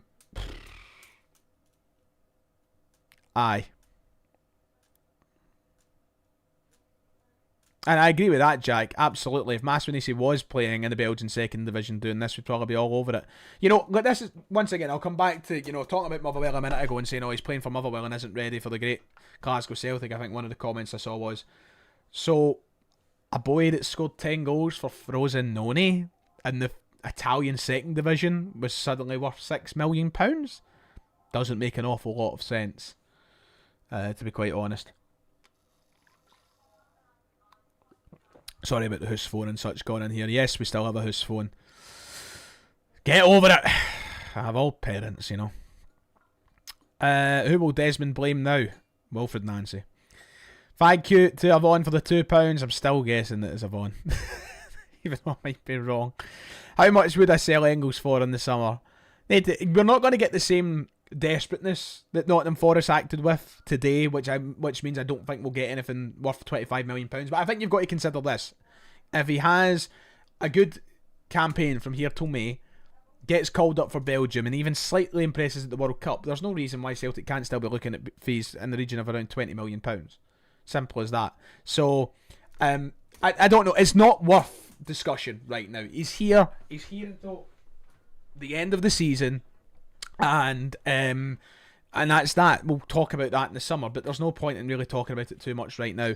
How much would I sell him for? Listen, if we were prepared and we were in a position where we could, you know, really afford to let him go, you know, I'd definitely consider that £20 million again. That's £17 million again, I should say. But we'll need to wait and see. It is mad we've not backed 25 million, 100%, but under the circumstances, we could not let Arne Engels go. Simple as that. And do you know what? If Martin O'Neill made one, this is the thing, we're all very quick to go, whatever Martin wants, and then suddenly fans are going, why have we not backed 25 million? Because it's what Martin wanted. So you can't chop and change. You need to stay consistent. If what Martin, and I suppose this, you could apply this to me by saying some of these players look like duds, right? But it's the reason why I'm saying I'm willing to give him a chance. Because if Martin O'Neill wants them, and if he seriously wants them, and I have my doubts that he does, I think he's been backed into a corner and he has to accept what he's given. But in regards to Engels especially, who he clearly rates because he's had him in his team every fucking game, if Martin O'Neill wants to keep him here, why shouldn't Martin O'Neill be allowed to keep him here? Fuck the 25 million that we wouldn't have spent. We can't spend £1 tonight. We're going to end the window. We're spending no money. Thank you, Brody, for becoming a member of the Fonder Club. Sorry, I'll be drinking a lot of water over the next wee while. Who's phoning your house at 9:45? Family members, mate. They're mad. They're after nut. No, I tell you, who's phoning about my dad's best pal stays in Ohio, so give him some slack. My dad's best pal stays in Ohio, so he phones at this kind of time of night because, well, they're 6 hours behind or whatever. He's just moved back up from Alabama to Ohio, so he's probably giving him a phone to let him know how the moves went. I'm assuming that'll be Alexa, play Outstanding by the Gap Band, please. That's how washed of a football club we are right now. That would be the perfect anthem for Celtic. Be the perfect anthem. Outstanding by the Gap Band. Oh my god. Spotify. Oh my god. I forgot that I've got an Alexa up here. Outstanding. Alexa, stop. I don't want copyright struck. I shit myself there. Clip that chat. Aye. God almighty, nothing is happening. No movement. We're approaching the final hour of the transfer window. We're approaching the last hour and nothing is happening. The last hour of the window is where Michael Nicholson comes alive.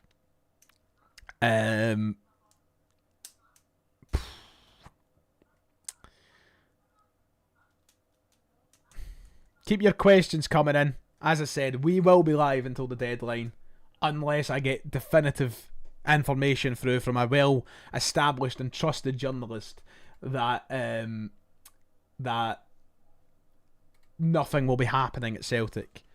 Then I'll be logging off. If we get news through that Celtic have done all their business for the day, then we will definitely be ending the stream. But until that moment, I'll still be here. So keep your questions coming in. Everybody's Alexis started playing good. Sorry everybody. Oh God, I think you're down bad, Matthew. If Chamberlain's starting to sound decent right now, look, that's not terrible, but I mean, it's just is it terrible? I don't know. It's terrible that we're not wanting to spend any money. I'm getting told to check Anthony Joseph. I hate when people put this in because the majority of the time I go and check their accounts and nothing pops up. The last Anthony Joseph tweet is about a Wrexham signing, so thanks for trolling me, everybody. I've triggered everybody's Alexis. I'm so sorry. Would you rather a copyright strike by the Gap Band or Dermot's lawyers at your door for the files? Bring on Desmond. Thank you, Jake, for the donation. What's the chances Nicholson is a sleep phone do not disturb? I would say slim. There's more chance of him being on the golf course with his phone and do not disturb. He ain't sleeping over in Barbados right now. He's probably out in that golf course with some mad freak, you know? So I would say very slim, actually.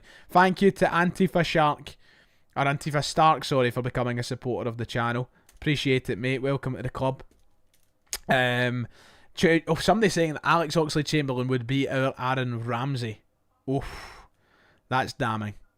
And it's hard to disagree with it. You know, it's hard to say that, you know, you can't see parallels in that type of signing. The only difference being that, you know, Aaron Ramsey was still playing for a club at the time. I believe he was loaned to Rangers and maybe still had a little bit about him, whereas Chamberlain hasn't played since May and all the rest of it. Stephen McGowan. People saying Stephen McGowan. Whoa, a lot of people saying Stephen McGowan. Let me get on.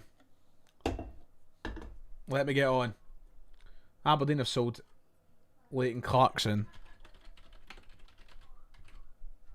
Stephen McGowan, apparently.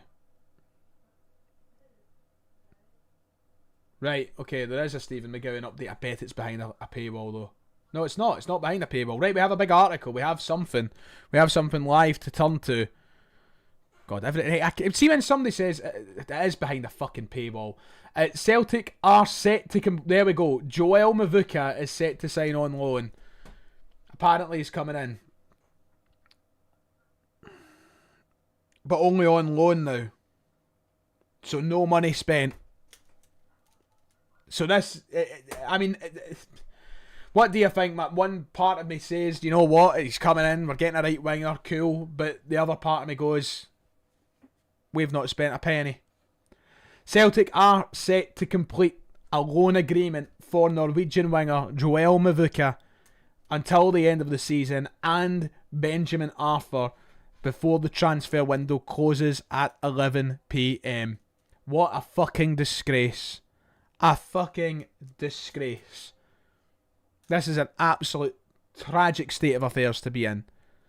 I can't keep reading the article because it's behind a paywall, and I do not pay for the Herald. Don't judge me. So I don't know if there's any information in regards to a option to buy or anything like that. But that's that. That's your dinner, everybody. That's your dinner. You're getting 2 very uninspiring loan deals over the line tonight.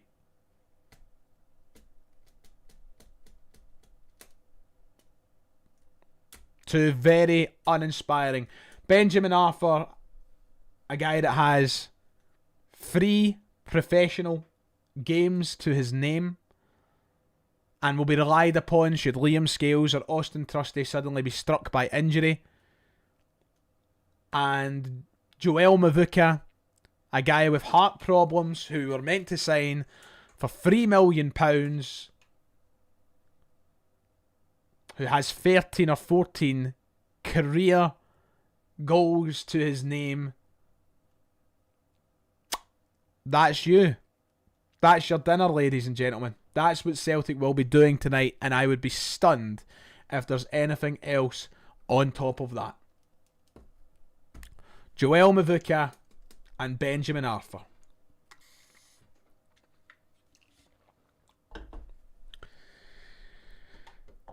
I am scunnered. absolutely scunnered. And I'm just going to have a wee bit of fun here. Let's do a wee bit of maths together, shall we, everybody? Let's do a wee bit of maths together. Let me open up my notepad here in front of you. Can I make the text a bit bigger so you can all see it? Let's go out of my notepad. Right, so this window, ladies and gentlemen, let's go through it. Let's do it, shall we? Let's have a wee tally. Thomas Chavanchara, £0. Joel Mvuka, now looking to be... Oh, wait, hold on. It's went so small. It's went so small. Mvuka. Let's go through it again. Hold on. Let me see. I think it was £0. Obviously, we're bringing in this big lad. Big Benjamin Arthur. I'm just going to refer to him as Arthur. Let me see how much. £0.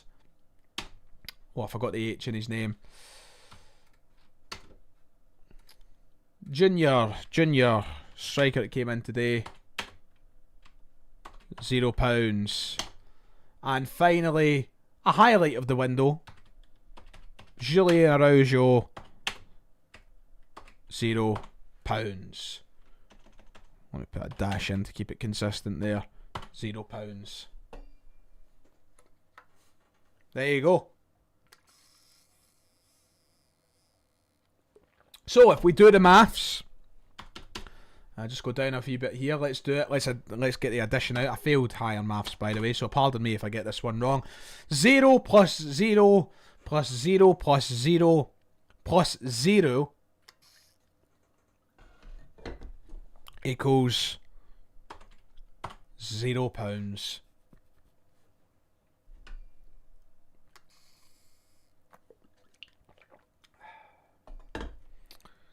There we go, ladies and gentlemen. There is Celtic's transfer window wrapped up in a neat wee bow for you. 0, 0, 0, 0, 0.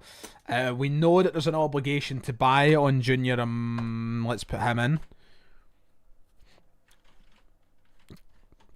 Or option to buy. I think there's some people going through theories that despite reports that there was an option to buy on Chavanchara, that might not be the case. So this is it. This is what we have.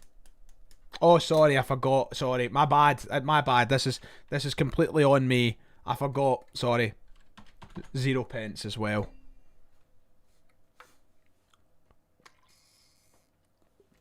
We can convert it over to euros, or why don't we do dollars first? I believe if we convert it, if we go to make this font bigger again, if we go to dollars, I believe the conversion rate is something like 1 point something at the minute. So I believe it works out at 0.00 in US dollars and Canadian dollars and any other dollar around the world. And I believe as well, if you go in euros, it equals out to be 0.00. How do you get the euro sign to work? I'm not entirely sure. Never typed it out in my life. Is it shift? Is it control? I don't know what it is. But €0 as well. So if you're trying to journey to Spain or anything like that, 0. That's what Celtic have spent on a campaign where we sit third in the league table. Oh, sorry, no, we don't anymore. Pardon me. Second. We're second best at the minute. Where we sit second, where we have a European qualifying campaign to go.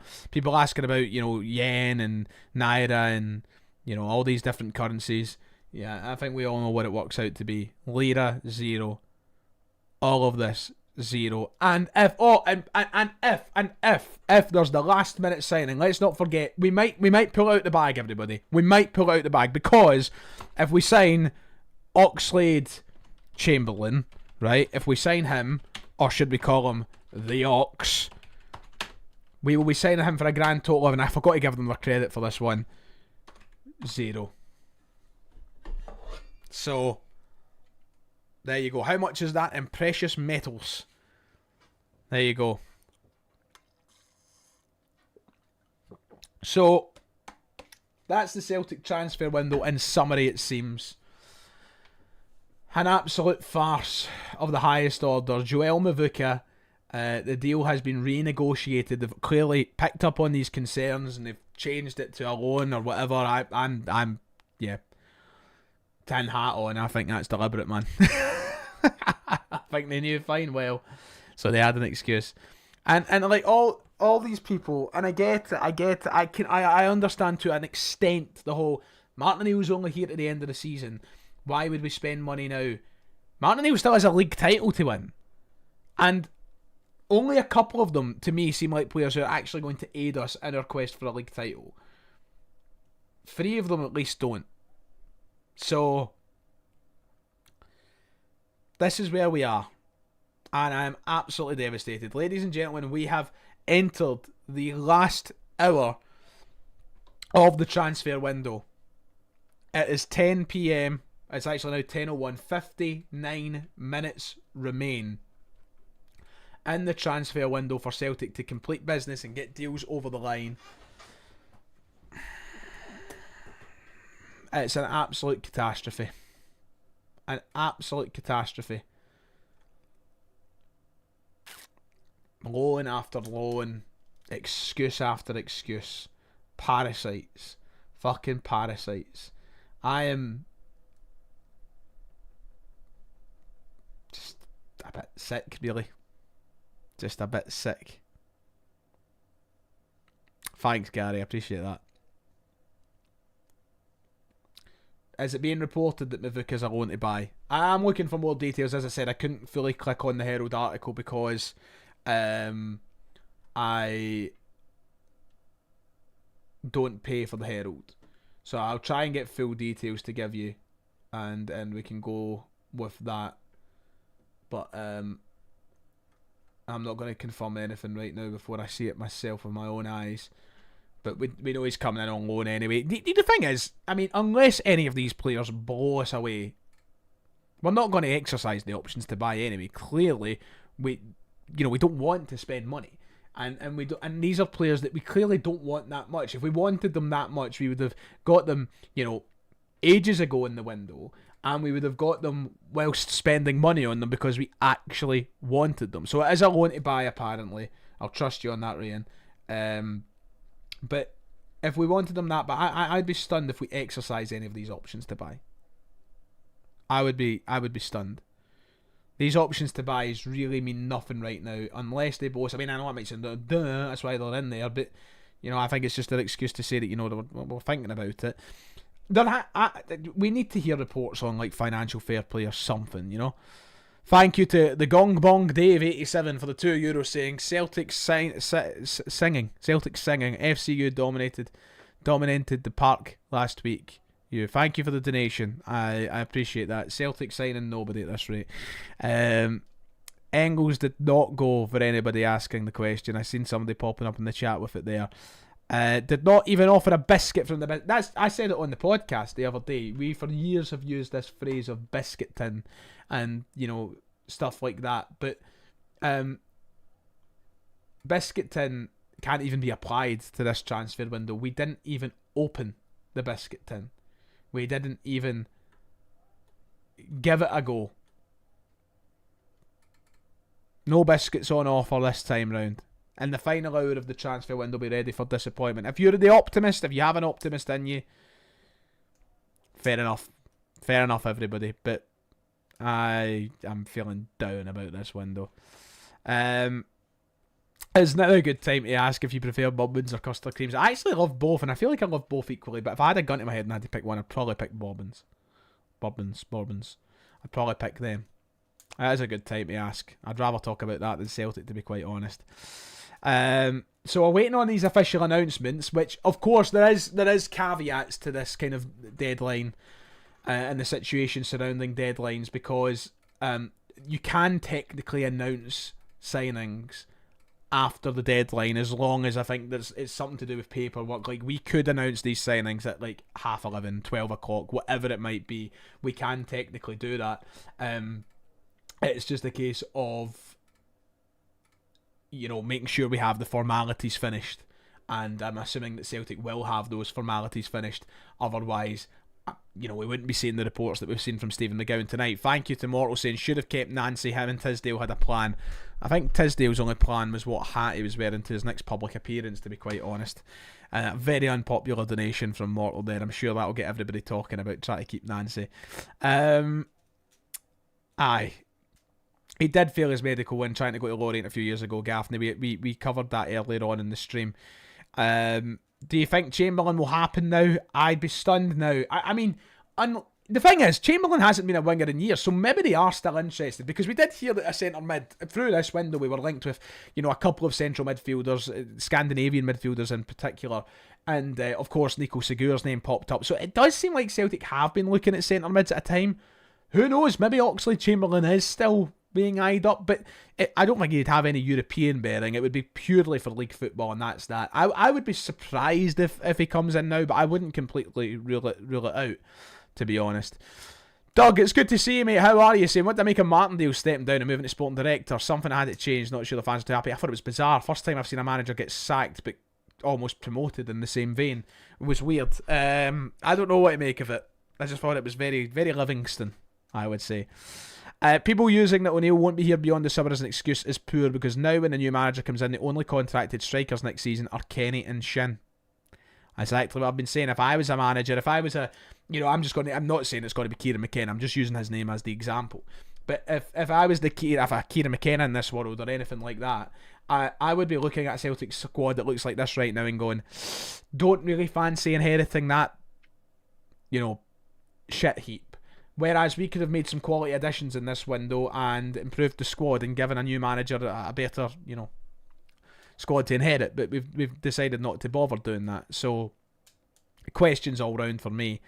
Right, I think one of the big questions Jace is asking, and this is a good question. You can only add 3 players to the European squad. We have, of course, signed, to this point, 5. Well, if all deals are concluded, we will have 5.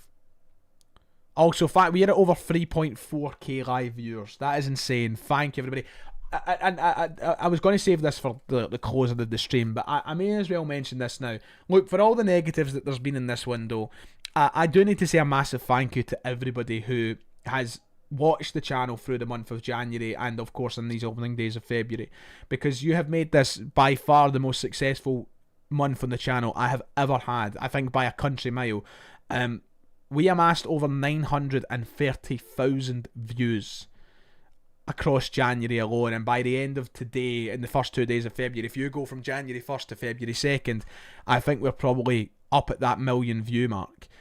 Thank you for that. 127,000 watch hours, 1.2 thousand new subscribers. Thank you for all of that. It has been I've never done more videos / content in a month ever. So, you have made it a lot easier. I mean, in the last 48 hours alone, we've had 115,000 views in the last 48 channels as of right now. The last 48 hours on the channel right now. So, thank you, everybody. You have made this fantastic. I appreciate everybody saying, sending their best in the chat. I appreciate that. Thank you, thank you, thank you.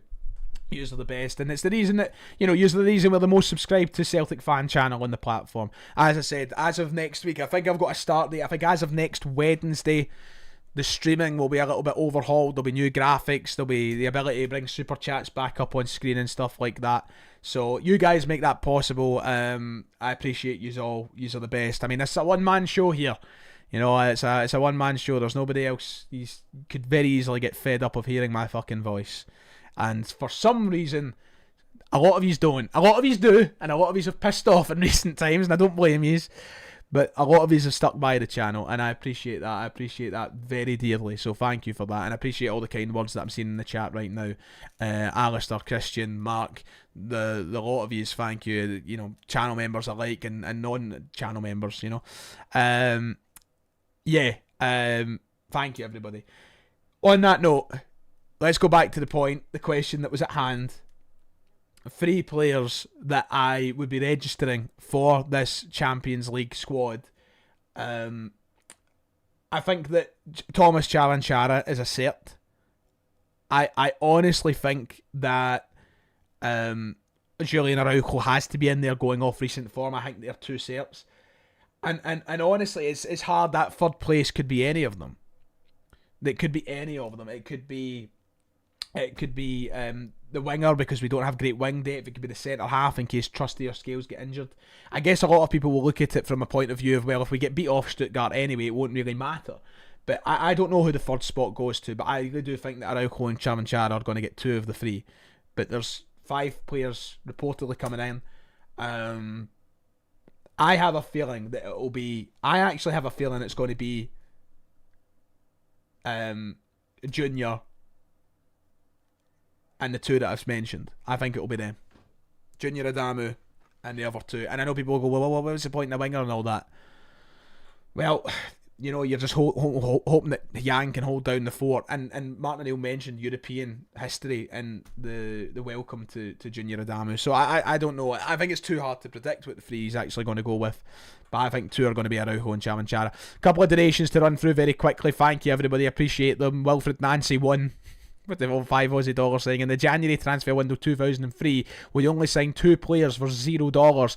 And Martin O'Neill took us to Seville, just saying. Maybe that's an omen. Maybe that's an omen, Mr. Nancy. And I hope that there's something in the water that makes that happen again. I fear that our squad quality doesn't live up to the same standard as what it did in 2003 when we had Henrik Larsson and co around, but still, I appreciate it. Thank you to JLC CFC for the $1.99, saying favourite type of biscuit. Also, Nicholson is a BAM. I agree. Favourite type of biscuit? I honestly don't know. I chop and change. I love a Choco Leibniz. That's up there with the top tier of biscuits for me. My absolute favourite. It might be a Choco Leibniz. I'll answer that for now. And thank you to Scott McCauley for the £10, saying proud of you, Ryan, mate. Stuck out the grind. Hope you're well, bro. Thank you, Scott. I hope you're well too, mate. And I appreciate that. Very kind words. Legend. I love that. Thank you. Tip of the hat as always. An interesting tweet just got sent to me there, and I think it's very, very apt. And I'll come back to the chat in a moment, but I just got an interesting tweet sent to me there, and it was from a page on Twitter. Shout out to Celtic First who pointed this out, and I think this just puts the whole thing in perspective, because we can sit here and we can talk about, permanent managers and what that means for spending money, etc. But as it stands, Celtic have paid a fee for 6 of the last 16 arrivals at the club. Of those 6, 2 have already left, 1 has played 4 B team games, and the other is Mikael Ange Balikwisha. That is a damning line to read out. Let me just reiterate that. We have paid a fee for 6 of our last 16 arrivals at the club. Of the 6, 2 have already left, 1 has played 4 B team games, and the other is Balikwisha. The ones that we've spent fees on are Sebastian Tenekti, Mikael Ange Balikwisha, as mentioned, Shin Yamada, Hayato Inamura, Benjamin Nigrin, and Isaac English. So that's where we are. That is horrendous reading. So the only, of that 6, as I've said, 2 have already left, that being Shin Yamada and Hayato Inamura. They've both departed the club, only on loan capacity, but they've left. Isaac English played 4 games for the B team, and Balikwisha and Tenekti being the other 2. That is absolutely outrageous to read aloud. No football club at the level of Celtic Football Club should be operating like that. No football club at the level of Charlton Athletic should be operating like that. And I don't mean that as any offence to Charlton. Sorry if there's any Charlton fans in the chat. I just picked the first championship team that came to mind. That would be horrendous. Absolutely horrendous for any football club to operate at that standard when they have money in the bank, and Celtic have had millions in the bank for years now, and that is the type of business we're conducting. That is a damning line to read out, and I'm sickened at it, actually. Thank you to Sean and thank you to James for becoming members of the channel. I appreciate you. Thank you for being supporters. Yous are legends. I appreciate that. What is an Isaac English? You tell me. To exacerbate the point, Rangers are roughly in the red by €26 million net spend, and Celtic in comparison are actually €24 million in the green. Crazy. And there's nothing wrong with being in the green. Of course, that's good in business, but for us to be where we are, circumstantials, when you think of the circumstances that's surrounding it, to be in that situation is embarrassing reading. Embarrassing reading. Do you think our first order of business in the summer is getting rid of Ralston and signing Araujo and Sriracha? I mean, I think there'll be bigger priorities than getting rid of Ralston. It should be on the list, but I don't think it'll be the first order of business. We're not going to sign Araujo permanently. I hate to piss on that, but unless Alistair Johnson leaves, I don't see a world in which we sign him. Bournemouth spent 11 million quid on the boy. If he plays well, Bournemouth are clearly going to have an interest in keeping him around and not selling him for a cut price fee. Celtic aren't going to pay upwards of £10 million for him. I wouldn't get your hopes up of signing him permanently. I really want us to sign him permanently, but if you're going off these last few transfer windows, there's nothing to suggest that he'll be here. Business is a lie. Investment is what's needed, not profits. I agree. I do agree. And listen, as I said, sometimes being in the green can be a good thing, but in this instance, no. We don't need profits. We need investment and we need speculation to accumulate. And we're not doing any of that right now. There has been absolutely no updates via Sky Sports' live feed since that story broke initially of Alex Oxlade-Chamberlain. Do you remember, anybody remember like in 2019 when we signed Jeremy Frimpong and Jeremy Frimpong out of nowhere and Leo Connor out of nowhere, and there was like no talk about it at all, and we just kind of announced them. I mean obviously higher caliber players in regards, I don't want, B team players or youth team players signing tonight, but I would kill for something like that to happen right now, just something right out of the purple, BBC Sports saying deals are imminent. Well, we'll wait, of course. 45 minutes to go in the window. It's just when you need to spell it out the way that we've conducted ourselves. It's an absolute fucking joke. A joke. We're allowing Rangers and Hearts to, catch up. And I guess you could say Hearts have already caught up on us because they're technically above us in the league table. But we're allowing Rangers in particular to really catch up on us right now. It does feel like we need a revolution. Horrendous. Have to reiterate, the best biscuit on the market is the humble Jaffa cake. I do enjoy a Jaffa cake, but it's not a biscuit, it's a cake. Hence the reason it's called a Jaffa cake, and it's made of sponge. Let's not open that debate, but it's a cake, not a biscuit. A biscuit is made of biscuit. A cake is made of cake. It's not a biscuit. In fact, I'd put a Biscoff up there. I love a Biscoff. With 74 million in the bank, could we buy a packet of Kit Kats to share out with the new signings tomorrow? I don't know. That's stretching it too far, Paul. That's stretching it too far. Change must come through the barrel of a gun, says Mortal, swaddling it away that I could only dream of. Has Masminisi been announced yet? Nicholson needs to be emptied tomorrow morning. Michael Nicholson should be put on trial at The Hague. That's what I think. I think that he should be... Oh, shortbread is a shout, by the way. That might be my answer. I love shortbread. I think we've got shortbread down the stair. Oh, I'm having a lot of shortbread when this is up tonight. Yeah, anyway. Biscuits aside for a moment. Michael Nicholson should be trialled at The Hague for crimes against humanity and football clubs and general war crimes. He's waged war on the Celtic support. Thank you to Jester 1971 for becoming a supporter of the channel. I appreciate that a lot.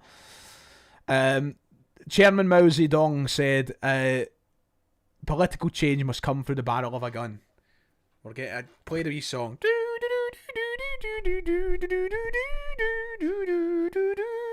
Play that. Get that played. Of course you buy Jaffa cakes and biscuit aisles. Whatever aisle they're going to put them in, to be fair, but it doesn't mean they're biscuits. Like, I can buy fucking crackers in a biscuit aisle. Doesn't mean they're biscuits either. God, this is where we've got to, isn't it? Where's the... I wish I did drink tonight. I got pissed on stream. I made history. Said some proper outrageous stuff that would have probably got my season book taken off me. I really should have went down that route tonight, but alas, here we are. I am very much looking forward to doing the... I am very much looking forward to doing the squad recap video tomorrow to see what it looks like, because I've just seen an interesting tweet and I would like to... I'm going to actually bring this up on screen, and a big shout out to Kieran, who is one of the better accounts on Twitter. Big shout out. I actually really do like this point. I wanted to bring it up. The summer is going to be an absolute travesty. Like, people might be trying to cover their eyes and ears and pretending that everything's alright just now, the happy clappers, etc. But the summer is going to be a disaster. We have Kasper Schmeichel's contract at an end. We have James Forrest's contract at an end. Sriracha, Chavanchara, Araujo, Adamu, loans will come to an end. Iheanacho's contract will come to an end. We're likely going to lose the likes of Engels, Hatate and Dyson Maeda. Celtic are going to go through, and let me make this perfectly clear. Celtic, and this isn't even considering, Kieran hasn't even put in the point here because it's not the point of his tweet, but Kieran hasn't even raised the point that we're still needing a manager on top of that, right? So you consider all of these expiring contracts, all of these loans that are coming to an end, all of the players that probably want to leave the club, alongside needing a new manager. Celtic are going to go under their biggest rebuild in my lifetime this summer. And that's not even a matter of opinion or anything else. Next season is going to be the most brutal season heading into anyway that I've ever experienced. This is an even bigger rebuild than Ange, as Kieran said in his tweet. The level of rebuild that we are going to need at this club is off the charts, and I dread to think of how the summer will go. I dread to think of it. I mean, you could actually, do you know what I'm going to do? I'm going to have a bit of fun with this, right? If I can get like a squad, I'm going to use my notepad. I'm going to do like a squad planner, and I'm going to look at realistically who I think will be here. On that note, before I do that, thank you to Daryl Fox for becoming a supporter of the channel and upgrading to the 118 club. It's a pleasure to have you on board. Welcome, mate. Thank you to Tom for the 199 saying malted milk plain digestives, goat of all goats. I don't think I've ever had a malted milk plain digestive, but it sounds certainly intriguing. So a lot to talk about, but we're all done with Celtic. We just want to talk about biscuits.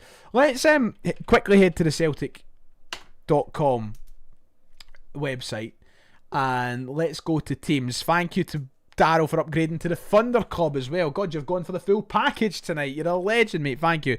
And a donation from Blake saying that, with £5, saying, surely you can take injured and loan players off of Europa registration and replace them. How does that work? No, you can only register 3 new players. You have a max of 3 new players you can register. Doesn't matter your circumstances, doesn't matter the amount of injuries you have or whatever. You can only have 3 new names. 3 names that weren't registered on the squad list for the group stage or the league phase, whatever you call it now. You can only have 3. We double checked it on the stream earlier, and sadly, despite many people, theorising that we might be able to do anything, let's have a. I'm getting my pen and paper out. I'm going to switch over to the monitor again, and let's have a look. So Schmeichel is realistically going to leave. So in goals, it leaves us with Sinisalo and Doohan, right? I'm going to try and draw it out in shape of formation, right? Johnston will likely stay, which is handy, thank goodness. Scales will likely stay, which is handy, thank goodness. Trusty obviously will stay. Cameron Carter-Vickers, you'd like to hope, will stay because of the injuries and stuff. Dane Murray will be here, but you could say, not too thrilled about that. Donovan, Ralston, maybe. Let's see, I'm just trying to... Welsh will be back here in some capacity. Defensively, we have a lot of shit depth. It's depth, but it's shit depth. In the middle of the park, Engels will likely leave. I'd be stunned if Bernardo was still here. So I'm not going to write him down. McGregor will be in the 90th year of his career. Hatate will likely leave. McCowan will probably manage to stay around. And Nigrin will probably stay. We'll have 3 midfielders by my estimations. Jota, you'd like to hope, will still be here if he's still living. Balikwisha, God knows, got an update on Sky Sports. Maybe we should... Right, okay. We'll come back to the squad in a moment. Bear with me. I have to check Sky Sports, apparently. Let me get over to Twitter. 1 minute ago. Celtic have renegotiated the deal for Lorient winger Joel Mvuka after issues. They've agreed an initial loan deal with an option to buy for around $3 million. They hope to complete the deal before the 11 o'clock deadline. So it's nothing different from what we spoke about a few minutes ago. Apart from the fact we have total confirmation. Anthony Joseph is the king of pinching stories. He's pinched this one off Stephen McGowan now. Christ almighty, he's built a window off of fucking pinching stories. So Anthony Joseph reporting that Celtic have renegotiated that deal for Joel Mvuka, but I think the last line is the most worrying part of it. Celtic hope to complete the deal ahead of tonight's 11 o'clock deadline. So what if we don't? So what if we don't complete the deal ahead of the 10 o'clock deadline? Then what happens? I don't know, but it's just the same thing that Stephen McGowan told us not too long ago. Let me go back to playing my game for a minute. We've got 35 minutes left of the window. So as I said, Jota will likely stay. I think we're going to try and offload Balikwisha, and even at that, he is a man down, so I'm not going to count him. Yang, who might not even be here because he's been teased with a move numerous times. Osmond, Tenekte. Right, so by my estimations, right, and then we'll have a few players maybe returning from loan. I don't think Inamura will have any part to play. I don't think Palmer have any part to play. Navrosky, Yamada, Montgomery, Home. This is what I think the Celtic squad. I should go full screen for you actually. I think this is what the Celtic squad is going to look like in the summer. How do I get that on screen? That's what I think it's going to look like. That is outrageous. I'm going to circle in green the players who we know for certain are good enough to be Celtic players. For certain. I'll give Yang the benefit of the doubt for now and circle him.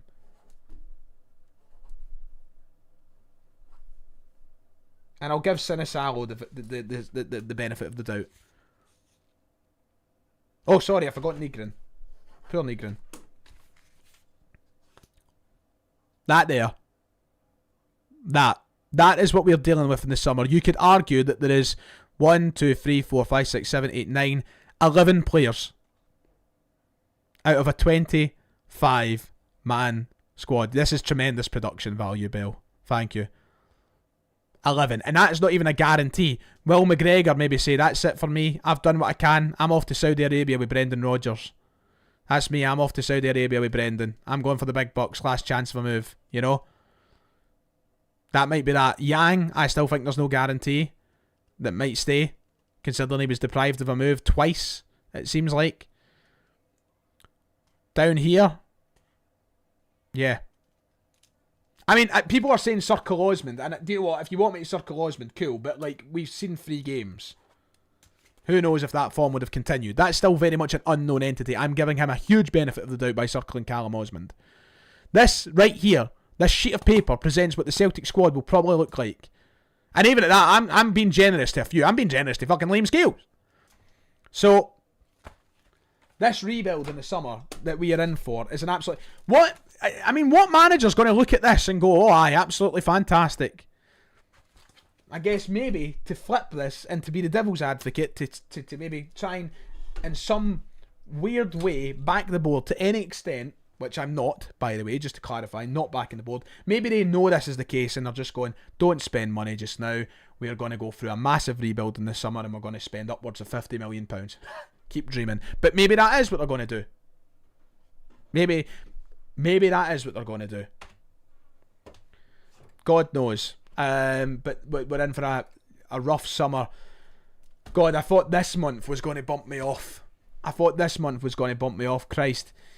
Wait till I do the summer. I'll need to postpone all my planned trips and holidays for the summer. World Cup, out the window. If I want to go back to Santa Ponza, out the window. So we're waiting on these confirmed deals. We have 32 minutes left. 32 minutes left in the window.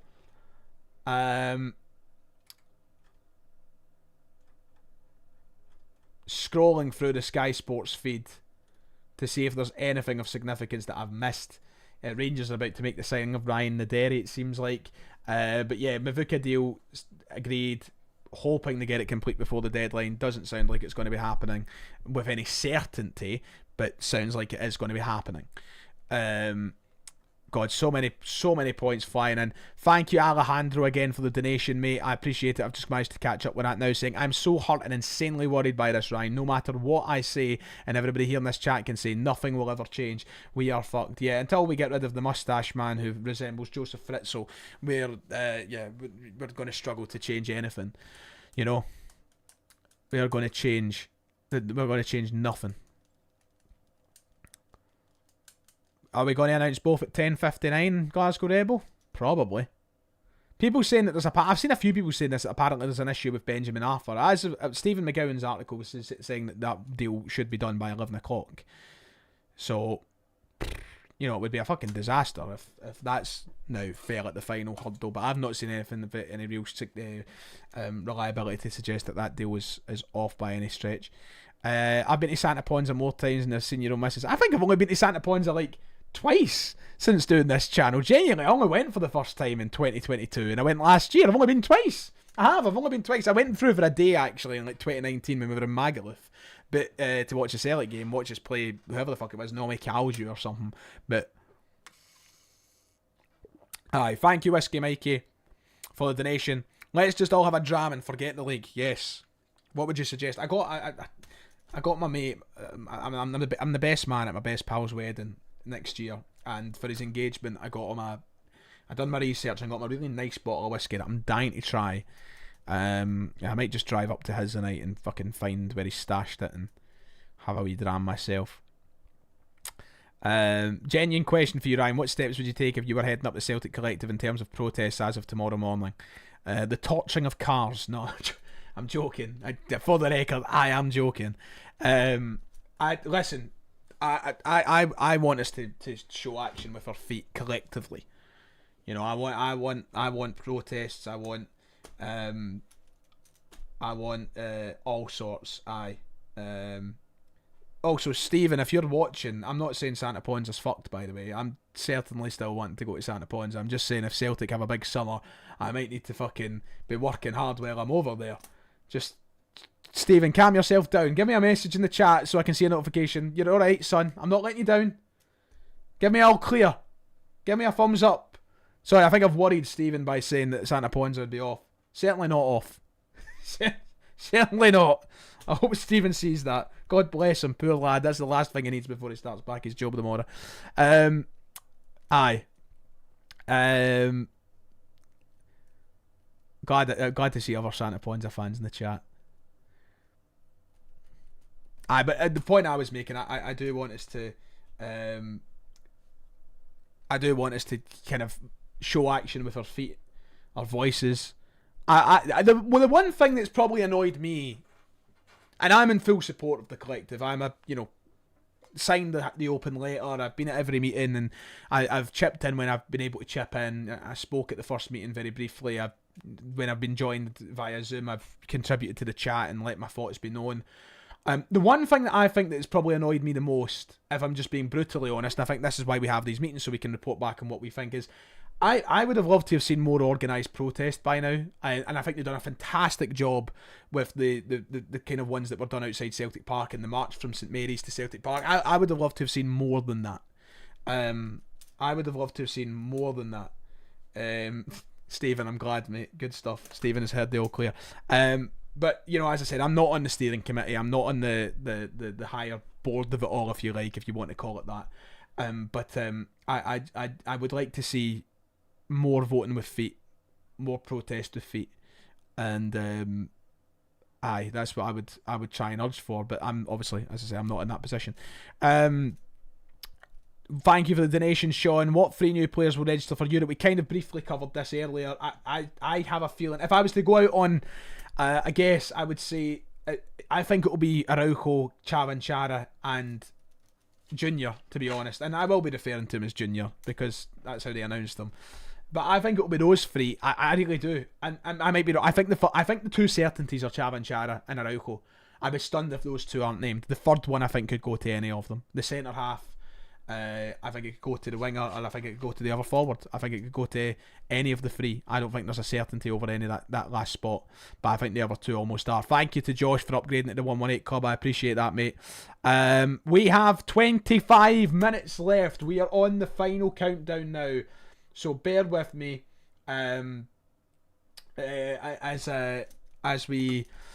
as we go through this final 25 minutes. It's a big 25 minutes. Will Celtic get deals done over the line? Can I just reiterate the point? Anthony Joseph's exact words from Sky was that Celtic hope to complete the deal for Joel Mvuka before 11 o'clock. That doesn't necessarily mean there's a guarantee that deal is going to happen. I need to see this statement. I need to see the photos of him. I believe there was a video posted by Sky somewhere, but I hope the formalities are all complete. As I said, you can announce these things after 11. I think there's always this tendency that when 11 o'clock passes, people go, oh, that's it, and it's not quite. You can announce things later as long as certain, T's are crossed and I's are dotted, so there might be a little bit of a delay. I won't be staying on here all night, by the way. I'm fucking knackered. So, I'll probably give it till about 10 past 11 and then I'll be heading off. But we are waiting for those last two announcements. They do sound like they'll be the only two last announcements. I think if you were to stretch anything further, it would be maybe Oxlade-Chamberlain comes in as a bonus signing, which can be done tomorrow because he's a free agent. But I would still be surprised if that happens. I would be totally surprised if that happens, because I don't think we necessarily need him now that Mvuka's apparently coming in. Even at that, I don't think it makes much sense in the first place. As I said, Alex earlier on the stream, Alex Oxlade-Chamberlain hasn't been, he hasn't been on the wing in God knows how many years. Like the last time that Alex Oxlade-Chamberlain was playing in the wing, I was packing him in FIFA 13. I was sitting in my room fucking in my boxers. Don't know where I'm going with that, and I'll stop myself there. Thank you, Elliot, for becoming a supporter of the channel. God, loads of things happening. Mark Hendry's posted, apparently. Let's get going and looking at that, shall we? Let's go and see what Mark Hendry's posted. I've just opened my Twitter to get a lovely photo of Jeffrey Epstein and Donald Trump. Beasts. Right. Okay. Mark Hendry has posted an update. Joel Mvuka and Benjamin Arthur loans are to end the business this window for Celtic. Stephen Welsh has been told to hang fire until the club give the go-ahead for him to move to Motherwell on loan instead. Expect that deal to be finalised. So it sounds like the final 3 deals at Celtic in this window will be for Stephen Welsh to return to Motherwell and finish his season there, and for Joel Mvuka and Benjamin Arthur loans to happen at the club. So just to reiterate, we've had this same variation of tweet, haven't we? 3 times of post. We had Stephen McGowan saying it, first, and then we had Anthony Joseph. Now we've got Mark Hendry saying it. The only thing that's been added in here that we've been waiting on an update for was Stephen Welsh. That deal is expected to be finalised apparently, and he will return to Motherwell. I think that is good for him, because I did really feel, listen, I've never really rated Welsh. I don't think he's good enough to play for Celtic, but he was enjoying a fine vein of form at Motherwell, and we brought him back, and I felt really bad for that. I think that I said that we're bad at bringing in young players and piling pressure on them when they're not ready for that pressure. But I also think we're equally as bad at, stunting developments of certain players. And Welsh is beyond the development stage now. I mean, Welsh is well into his professional career. He's not a young lad anymore. Well, he's still young by all accounts, but he's not, 18, 19, 20 years of age. But I still did feel really bad for him. So I'm glad that move is being finalised and he's getting a chance to go back to Motherwell and enjoy his football. Because, I might not be a fan of certain players at Celtic, but as human beings and as professionals, I want them to do whatever they're having to do with their career. So I'm glad that deal was expected to be finalised. That's the most recent update. We have 22 minutes left officially of the window, and we're still awaiting official announcements by Celtic. I have got notifications on and waiting for something to happen, but we need to wait and see what that is, if those announcements come, and who it will be, when it will be, the details of what it will be. 22 minutes to go, ladies and gentlemen. Let's keep running, shall we? Let's keep running. Thank you to everybody. I've just kind of refreshed Twitter, and I see a few people have tweeted me, and I'll try and reply to some of them when I'm done. Thank you to everybody who has watched this, by the way. This is by far I think the longest stream that I've done, bar the 12-hour charity stream that I done a couple of years ago, and definitely the most interactive stream I've done, and the most testing stream I've done. And the interaction has been second to none. Thank you, everybody, and thank you for all the kind words throughout the stream and on Twitter and stuff like that tonight. I do appreciate it. Let's keep rolling with questions for the last sort of half hour of this stream, because we are entering the last half hour. As I said, I'll be going off max 10 past 11 so that I can get down the stair and cry uncontrollably. I'm going to weep. Zara Larsson is going on. and I am crying into a pillow all night. You know, that's how this night is ending for me. Quite frankly, and who knows, maybe the bottle of Jack Daniels that's hiding in the back of the cupboard will be getting tanned into as well at this rate. Let's see, can we do a tenable? You want a tenable at this time? Do you know what, let's have a bit of fun, right? Do you know what, and shout out to Lineup Builder, who are going to be revitalising the streaming wing of let's have a bit of fun for 10 minutes. Do you know what, we've had so much negativity tonight, let's have a bit of fun together. Let's head over to my second monitor. Let's play some of the quizzes on Lineup Builder. Lineup Builder are going to be the guys that are rejuvenating the streaming wing of the channel and giving me some new graphics and stuff. They have a fantastic quiz thing over here. It's a Celtic player of the day. No chance. No way. That's fucking hell. That's because it's different players every day, so you can go back. And yesterday's was Barcelona, started at Barcelona. Today is a Celtic player. So played for Celtic between 1969 and 1977 and played 204 games for the club, scoring 111 goals. That's got to be one. There's one guy that comes to mind. Kenny Dalglish. Bang. That was easy. That one. So there you go. There's that one done. There's also other games. Let's see. I didn't expect that one to go so quick. Football Connections. I enjoy this one. I don't know if we all know how Connections works, but you've basically got to group everybody up in pairs of 4. So let's try this very quickly as we wait for announcements. This is just a wee bit of fun to split things up. I should have done this hours ago, actually. Jumping off the page at first, I'm seeing goalkeepers. I'm seeing Johnston, Lloris, Ramsdale, Casillas, Pickford. I'm seeing English. I'm seeing Pickford, Johnston, Ramsdale, and Pope. That's got to be one. Yes, English goalkeepers. That jumped out straight away.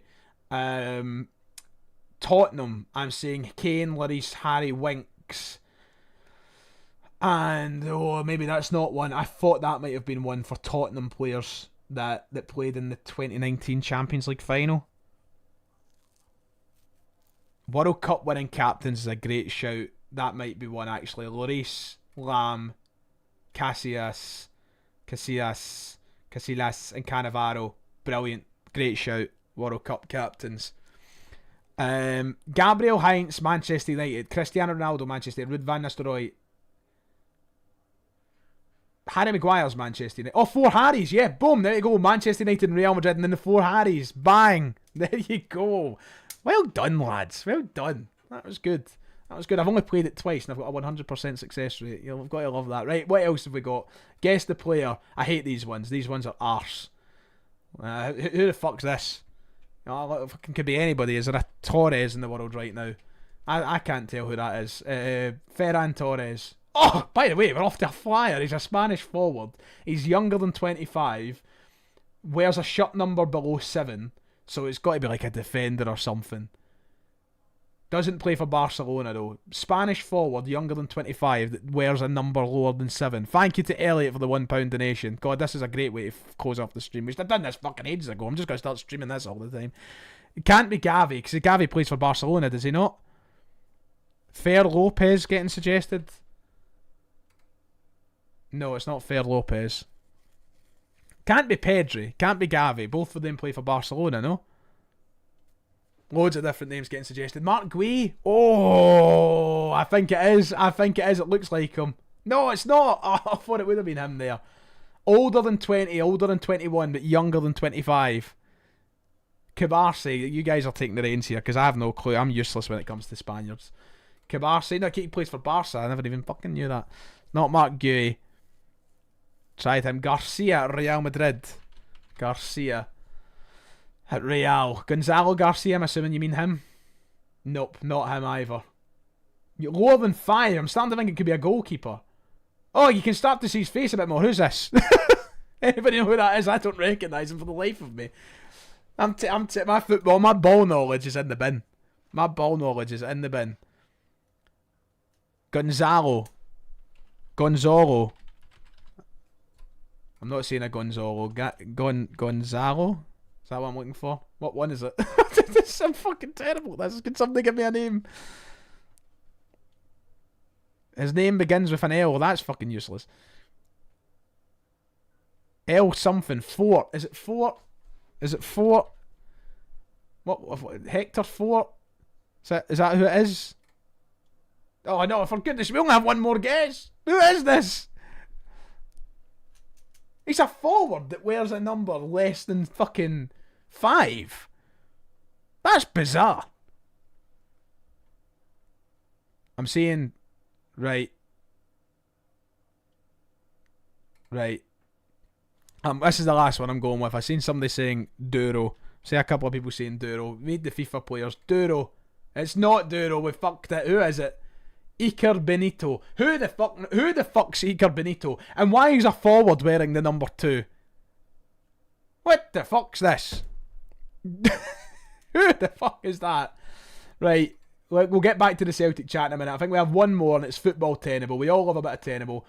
We're not doing the one Millie kid. We'll get a good one. Spanish players with the most appearances in Premier League history. Right, surely to God, we'll start off with a obvious shout. Surely Fernando Torres is up there. He's got to be. You'd think anyway. No? What? Oh my God. Right, so Torres isn't up there. Fabregas. Surely Fabregas is up there. He's got to be. If Fabregas isn't on it, I'm giving up. Right, there we go. Fabregas is number 2. David Silva is a great shout. God, this is interaction at its finest. Where's David Silva? Where is he? He's not. He doesn't exist apparently. David Silva, bang. De Gea, that's a great shout. How could I have forgot about David De Gea? He's got like what 300 surely. He may be number 1. David De Gea. He was United number 1 for years. He's got to be. He has 415 appearances. Aguero's Argentinian. He ain't Spanish. Oh, the fucking chat's flying. Pepe Reina. There's definitely one. He's got to be one. He was Liverpool's keeper for yonks. There we go. Number 5. Number 5. Loads rolling through. I'm seeing Alonso. I don't feel like Xabi Alonso was there all that long though. Azpilicueta is definitely one. He's got to be. Cesar Azpilicueta. I'll go for Xabi Alonso next, but I have a feeling he's not. Oh no. Yes, Azpilicueta's in there. Nice. Arteta. Arteta's got to be one. Bastard. Hate him. He's got to be one. Yep, number 6. Right, Xabi Alonso probably does make it now because I feel like he would have been at the 200 mark. I didn't. Oh, he's not! I knew it! I stuck to my guns. I fucking knew that Xabi Alonso wouldn't be one. You bastards. I knew it. I fucking knew it. Juan Mata. Really good shout. Really good shout. Juan Mata's got to be one. Number 7. Yep. Juan Mata. Great shout for those saying Juan Mata in there. Hector Bellerin. Not a terrible shout. He honestly could be in there. Rodri, another one that's a decent shout. We are down. I think we've only got, how many lives have we got? We've got 1 life left. We need to be very, very careful. I tried Torres. It was my first guess. I dived in with Fernando Torres, and I was wrong. Cazorla. Oh, Cazorla's got to be one. I'm confident of Cazorla. If this is my last life going on, I'm going for it. Oh no! Fuck, Cazorla would be up there. I think that's us. I think we're beat. Yeah, we're out of lives. Right. Can you not reveal the answers? I don't actually think you can. We've just got to live with the mystery of who was, the last 3. We'll never know who the last 3 were. We'll never ever know. But, enough fun for now. We've got 12 minutes left in the window. That was a nice wee break from things, lads. It was nice to get a cheer, a smile on our face. For a wee bit there. Thank you everybody for playing. I appreciated that. And a big shout out to the guys over at Lineup Builder who, as I said, are helping do up the streams on the channel as of next week. So, brilliant. We did get Reina. Right, we are waiting for these announcements to come through. Celtic are still waiting for 2 to come through. Transfer window shuts in 17 minutes and Ryan is playing Football Connections. It's what Celtic does to a man. Oh, let me just reply that. There we go. You don't get that in any other Celtic fan channel. They'd all be having professional conversation and chatter amongst one another. Not here. I accuse CEOs of getting up to no good at university and play Football Connections. That's what we're all about here. Right, we have 11 minutes. The ticker is on now. Will Celtic announce them in typical Celtic fashion at, 10:59? Is that going to happen in 10 minutes? Potentially. We are, just to clarify, let me give you a brief rundown of what has happened on the day. In case you're all wondering, in case you're tuning in late, I'll run through this quick fire. Thank you for all the compliments of tonight's stream. I'm glad we had a little bit of fun there, lads. I think we all needed it, to be quite honest. Here's the recap of how things have went on deadline day for Celtic. Celtic completed the signing of Junior Adamu, who has signed for the club on a loan deal with an option to buy at the end of that loan deal. He is signed, he is a member of the squad, and that was made official, I think, around about 6 o'clock tonight. Arne Engels, we rejected not one, not two, but 3 offers for a deal that went as high as £25 million. Reports are suggesting that Arne Engels is now unhappy about not getting the chance to go and speak with Nottingham Forest in relation to a move. Celtic stood firm. Martin O'Neill stood firm on what he said yesterday, saying that they did not want that move to go through, and Arne Engels remains a Celtic player. Celtic are now waiting to greenlight the signings and officially announce the signings of both Benjamin Arthur, Brentford centre-half on loan, and also the signing of Joan Mvuka on loan as well. The Joan Mvuka deal will include an option to buy of £3 million. There was a lot of controversy that surrounded that. It looked as though it was uncertain for a period of time. The medical was reportedly failed on the initial findings. A heart issue seems to have cropped up. Celtic have now changed the structure of the deal. It was meant to be a permanent signing from the get-go. It has now changed to a loan just because of that medical finding, but it looks as though that deal is set to be announced by 11 o'clock, and that's that. Mvuka and, as I said, Benjamin Arthur seem to be the only 2 signings left to come through. It will take Celtic's grand spend over the transfer window up to £0 and 0 pence for the January window, and Benjamin Arthur, 3 professional appearances to his name at Brentford. Mvuka, a heart issue and very little goal scoring / creating experience, it seems. It's what Celtic will have to take. It's the scraps that we're getting on deadline day. We're waiting for the announcements. We have 8 minutes until the window shuts.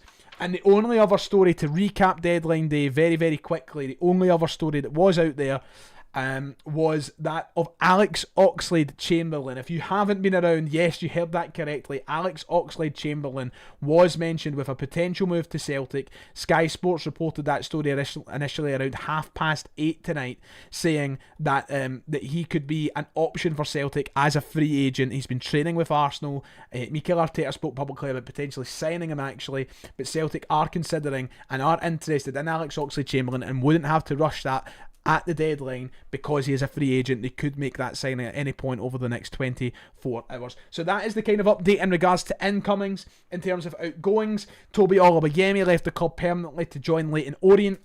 We're hearing that Stephen Welsh will be most likely heading back to Motherwell to complete his season-long loan with them after being recalled at the beginning of the month.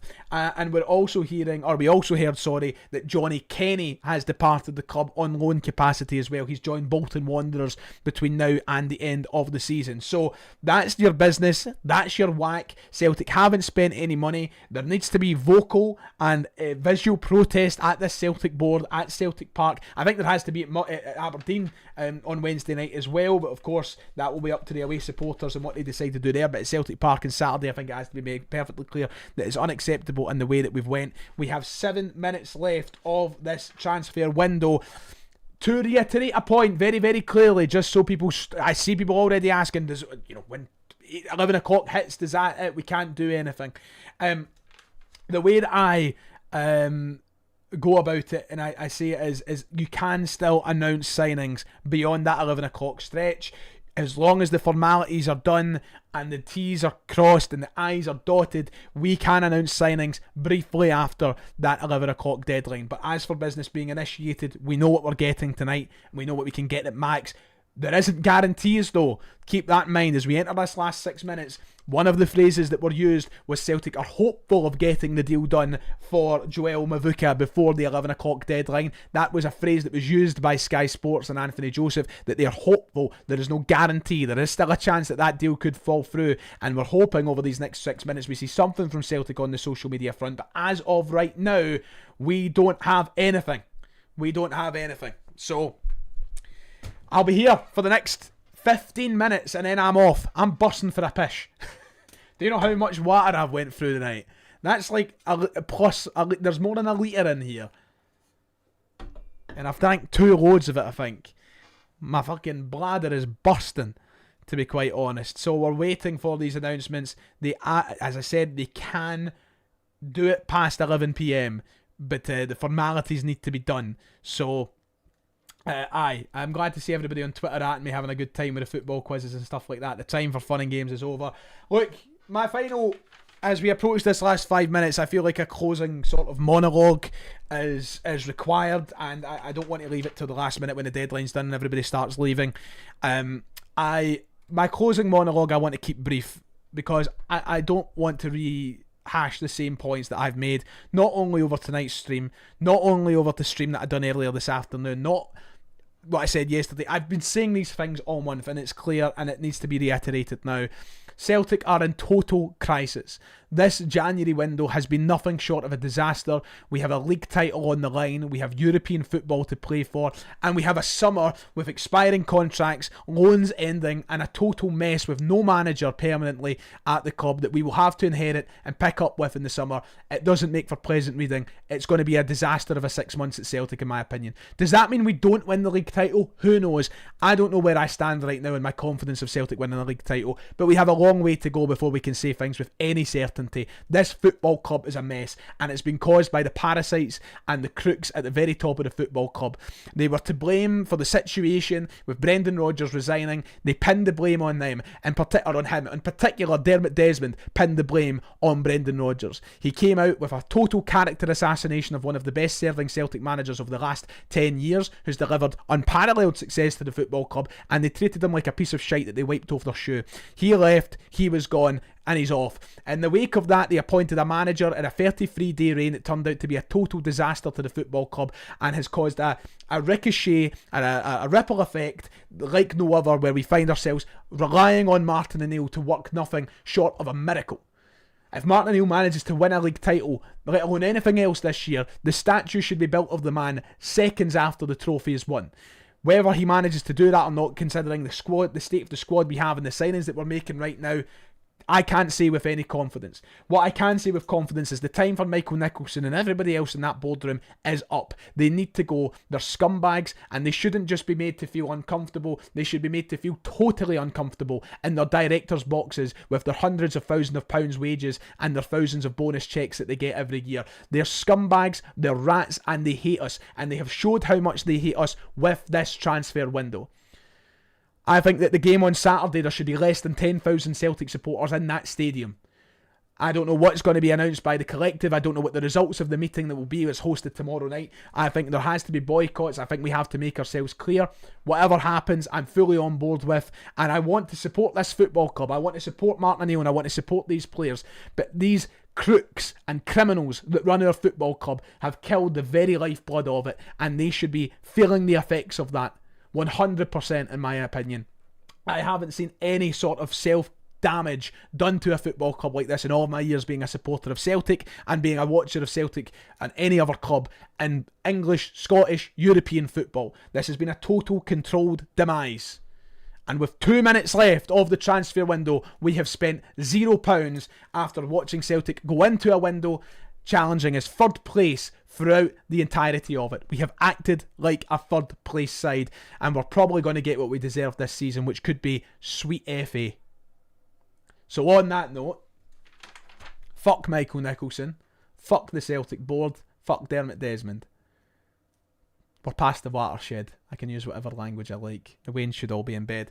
Right, we have 1 minute left, and there is no official announcements via the Celtic social channels yet in regards to signings in regards to anything. We have left it all to the last minute. We were close to seeing deals collapse because of failed medicals, and who knows, maybe there still are collapses on the cards for Celtic.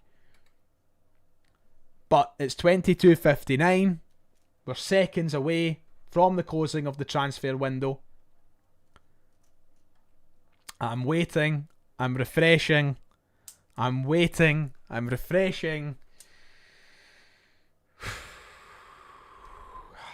An absolute disgrace. A calamity. I did not think it could get bad as this. But ladies and gentlemen, it is 11 p.m. and the January transfer window has officially closed. That's that. As the sound of BBC Newsnight or whatever it is plays from down the stairs. That's it. It's over. The window has shut. What a month it's been. What a month it's been. I'll be live for the next 10 minutes or so. We've hit the 4-hour point of this live stream.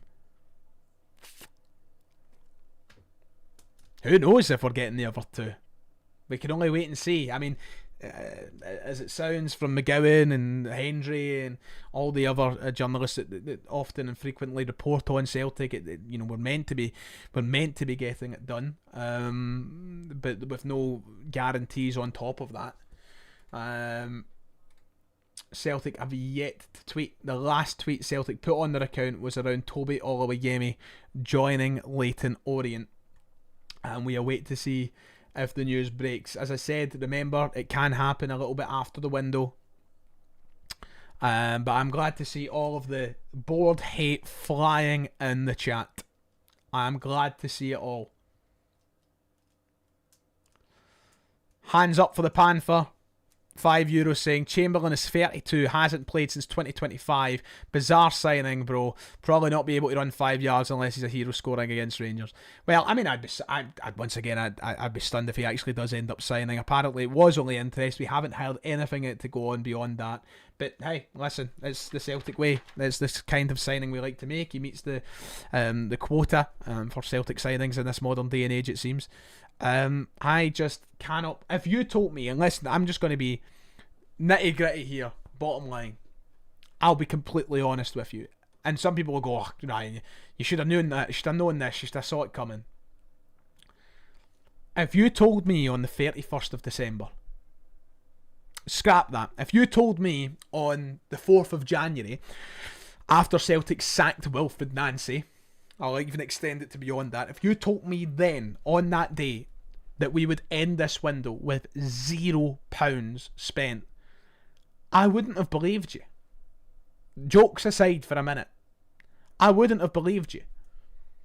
I would have said that was ludicrous to suggest. Maybe not ludicrous, because there was always a reality where that could happen with this football club and with this current board of directors and such. But I would not have believed that. I would not have believed that. And here we are. And I know people will go, oh, you should have believed it, you could have believed it. I get that, I do, but I just wouldn't have believed it. I thought it would have been a totally stupid thing to suggest, considering where we were and what we needed. There'll be a lot of tweets being posted right now, and I probably agree with every single one of them. But everything I've had to say, I've said on this stream tonight. Thank you to your avid Scott for the 199 saying, I fear this is the end of the modern day Celtic. I said this before, and some people don't like getting dragged into the hysteria of things, and people don't like to get dragged into the uncomfortable truths. I think we have watched Celtic fully acknowledge and commit to the fact that the 15-year period we've just lived through is coming to an end. Whether that's been pushed by the grand 49ers takeover at Rangers, or whether it's just through our own negligence. I think that, those years that we've enjoyed, those 15 years, are largely at stake. This feels like the end of an era, and I'll bring up, the sheet that I designed earlier, This is the Celtic squad heading into the summer. I have circled in green the ones that you could argue are good enough, and a lot of them you could argue aren't good enough. There is 11 players that I have circled there. This is the end of an era. Whatever way you try and paint it, it doesn't mean that we're not going to win anything ever again, but An era's done. Brendan Rodgers is gone. Callum McGregor might end up leaving. We're expecting a purge at the boardroom level, or there has to be a purge at a boardroom level. Just because it's the end of an era doesn't mean that, we're not going to win things again or anything like that. But I think this season we have watched the controlled demolition of a 15-year stint at Celtic that will go down as this sort of Neil Lennon, Brendan Rodgers, Ange Postecoglou, Peter Lawwell era. I think that's done. That 15 years. And whether or not that means Celtic win double trebles, or anything like that ever again, that's up for debate. But this era, I think, dies with these last two transfer windows. I think that died with the resignation of Peter Lawwell. I think it died with the resignation of Brendan Rodgers. I said that months ago. This isn't new thinking from me. I'm not saying this off the back of this window. I said when Brendan Rodgers resigned on this channel that very night on a live stream that Celtic are gambling years of dominance and gambling a stranglehold they had on Scottish football. And the only proof you need of that is the fact that Heart of Midlothian are top of the league table, and quite convincingly top of the table right now. And as I said, it feels like the end of an era for me, to be honest with you. I wish I had a set right now. I wish I was in my own house and I had an actual studio. I want to be sitting here like Colin Coward, dropping bombs. Thank you to KR7 for the 199. Thank you to you, David Scott, for the 199, saying replay Mike's video at the start of the season.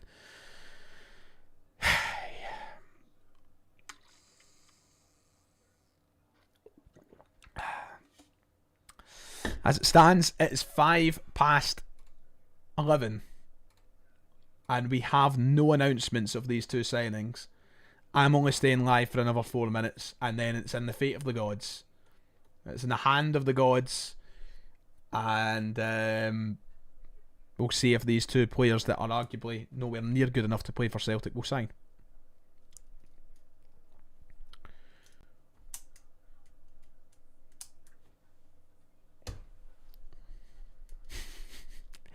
It's been a long ass month. It's been a long month.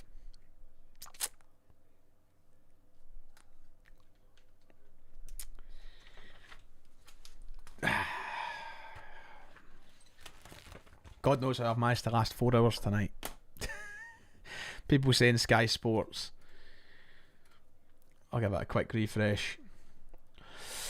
Sky Sports have confirmed the Mvuka deal. Let me try and see if I can see that. Until I see Celtic post, I don't really want to fucking believe anything, to be quite honest.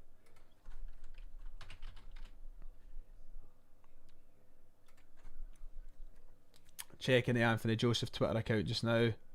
Seeing nothing there. Seeing Sky Sports Scotland, seeing nothing there. There's nothing since the updates we went over ages ago. So don't toy with me like that, everybody. Don't toy with me. Giving it 2 more minutes and then I'm off. Will we get the announcements in these next 2 minutes? I would be stunned. Listen, before I do go off, I don't want to... Thank you, everybody. Thank you for being with me over 6 hours worth of streaming today. We've done 2 hours earlier at 2 o'clock this afternoon. We obviously have just done, a 4 hour stretch here. Thank you for bearing with me in that. And, I don't like to apologise for anything. My channel's my channel. I say what I want and whatever. I do apologise over if this last month I have alienated you per se, if I've been overly negative, if I've made things a tough listen at times, if you feel like I've went over the top, if you feel like I've been overly critical or whatever. I just love Celtic Football Club. I love my club and I want the best for my club. And what I've seen from Celtic over this past 6 months in particular has been nothing short of abysmal. And I demand better, and so do so many of us. So I apologise if I've alienated you, if you feel like you've not been a fan of what I've been saying. The good times will hopefully return. They'll hopefully return. But, yeah. I'm not going to lie. or put on a fake smile about things. I love my football club and I don't love what's happening at it. Thank you for the £2 donation, Adam. Thank you to the $5 from Perth Luxury saying, honestly, Willy Wanker and the Oompa Loompas could run a more organised transfer window than the board. AI pick of the board as Oompa Loompas is needed. Yep, I would rather, many a fictional character was running this football club than the ones there right now. So, it is what it is. Right, it's 10 past. I've given it its time. Thank you everybody for tuning in tonight. By tomorrow when I do my video, maybe we'll have the confirmations of these 2 loan signings. If not, even better, I suppose. Remember everybody, as I end this, fuck Michael Nicholson. Fuck Chris Mackay. Fuck every member of that Celtic board. And fuck Dermot Desmond. I'll see you tomorrow. Thank you for that last second donation there, Liam. Bring back the FM streams versus Buick. Hopefully. He needs to get the finger out. Fuck all the people I just said. See you next time.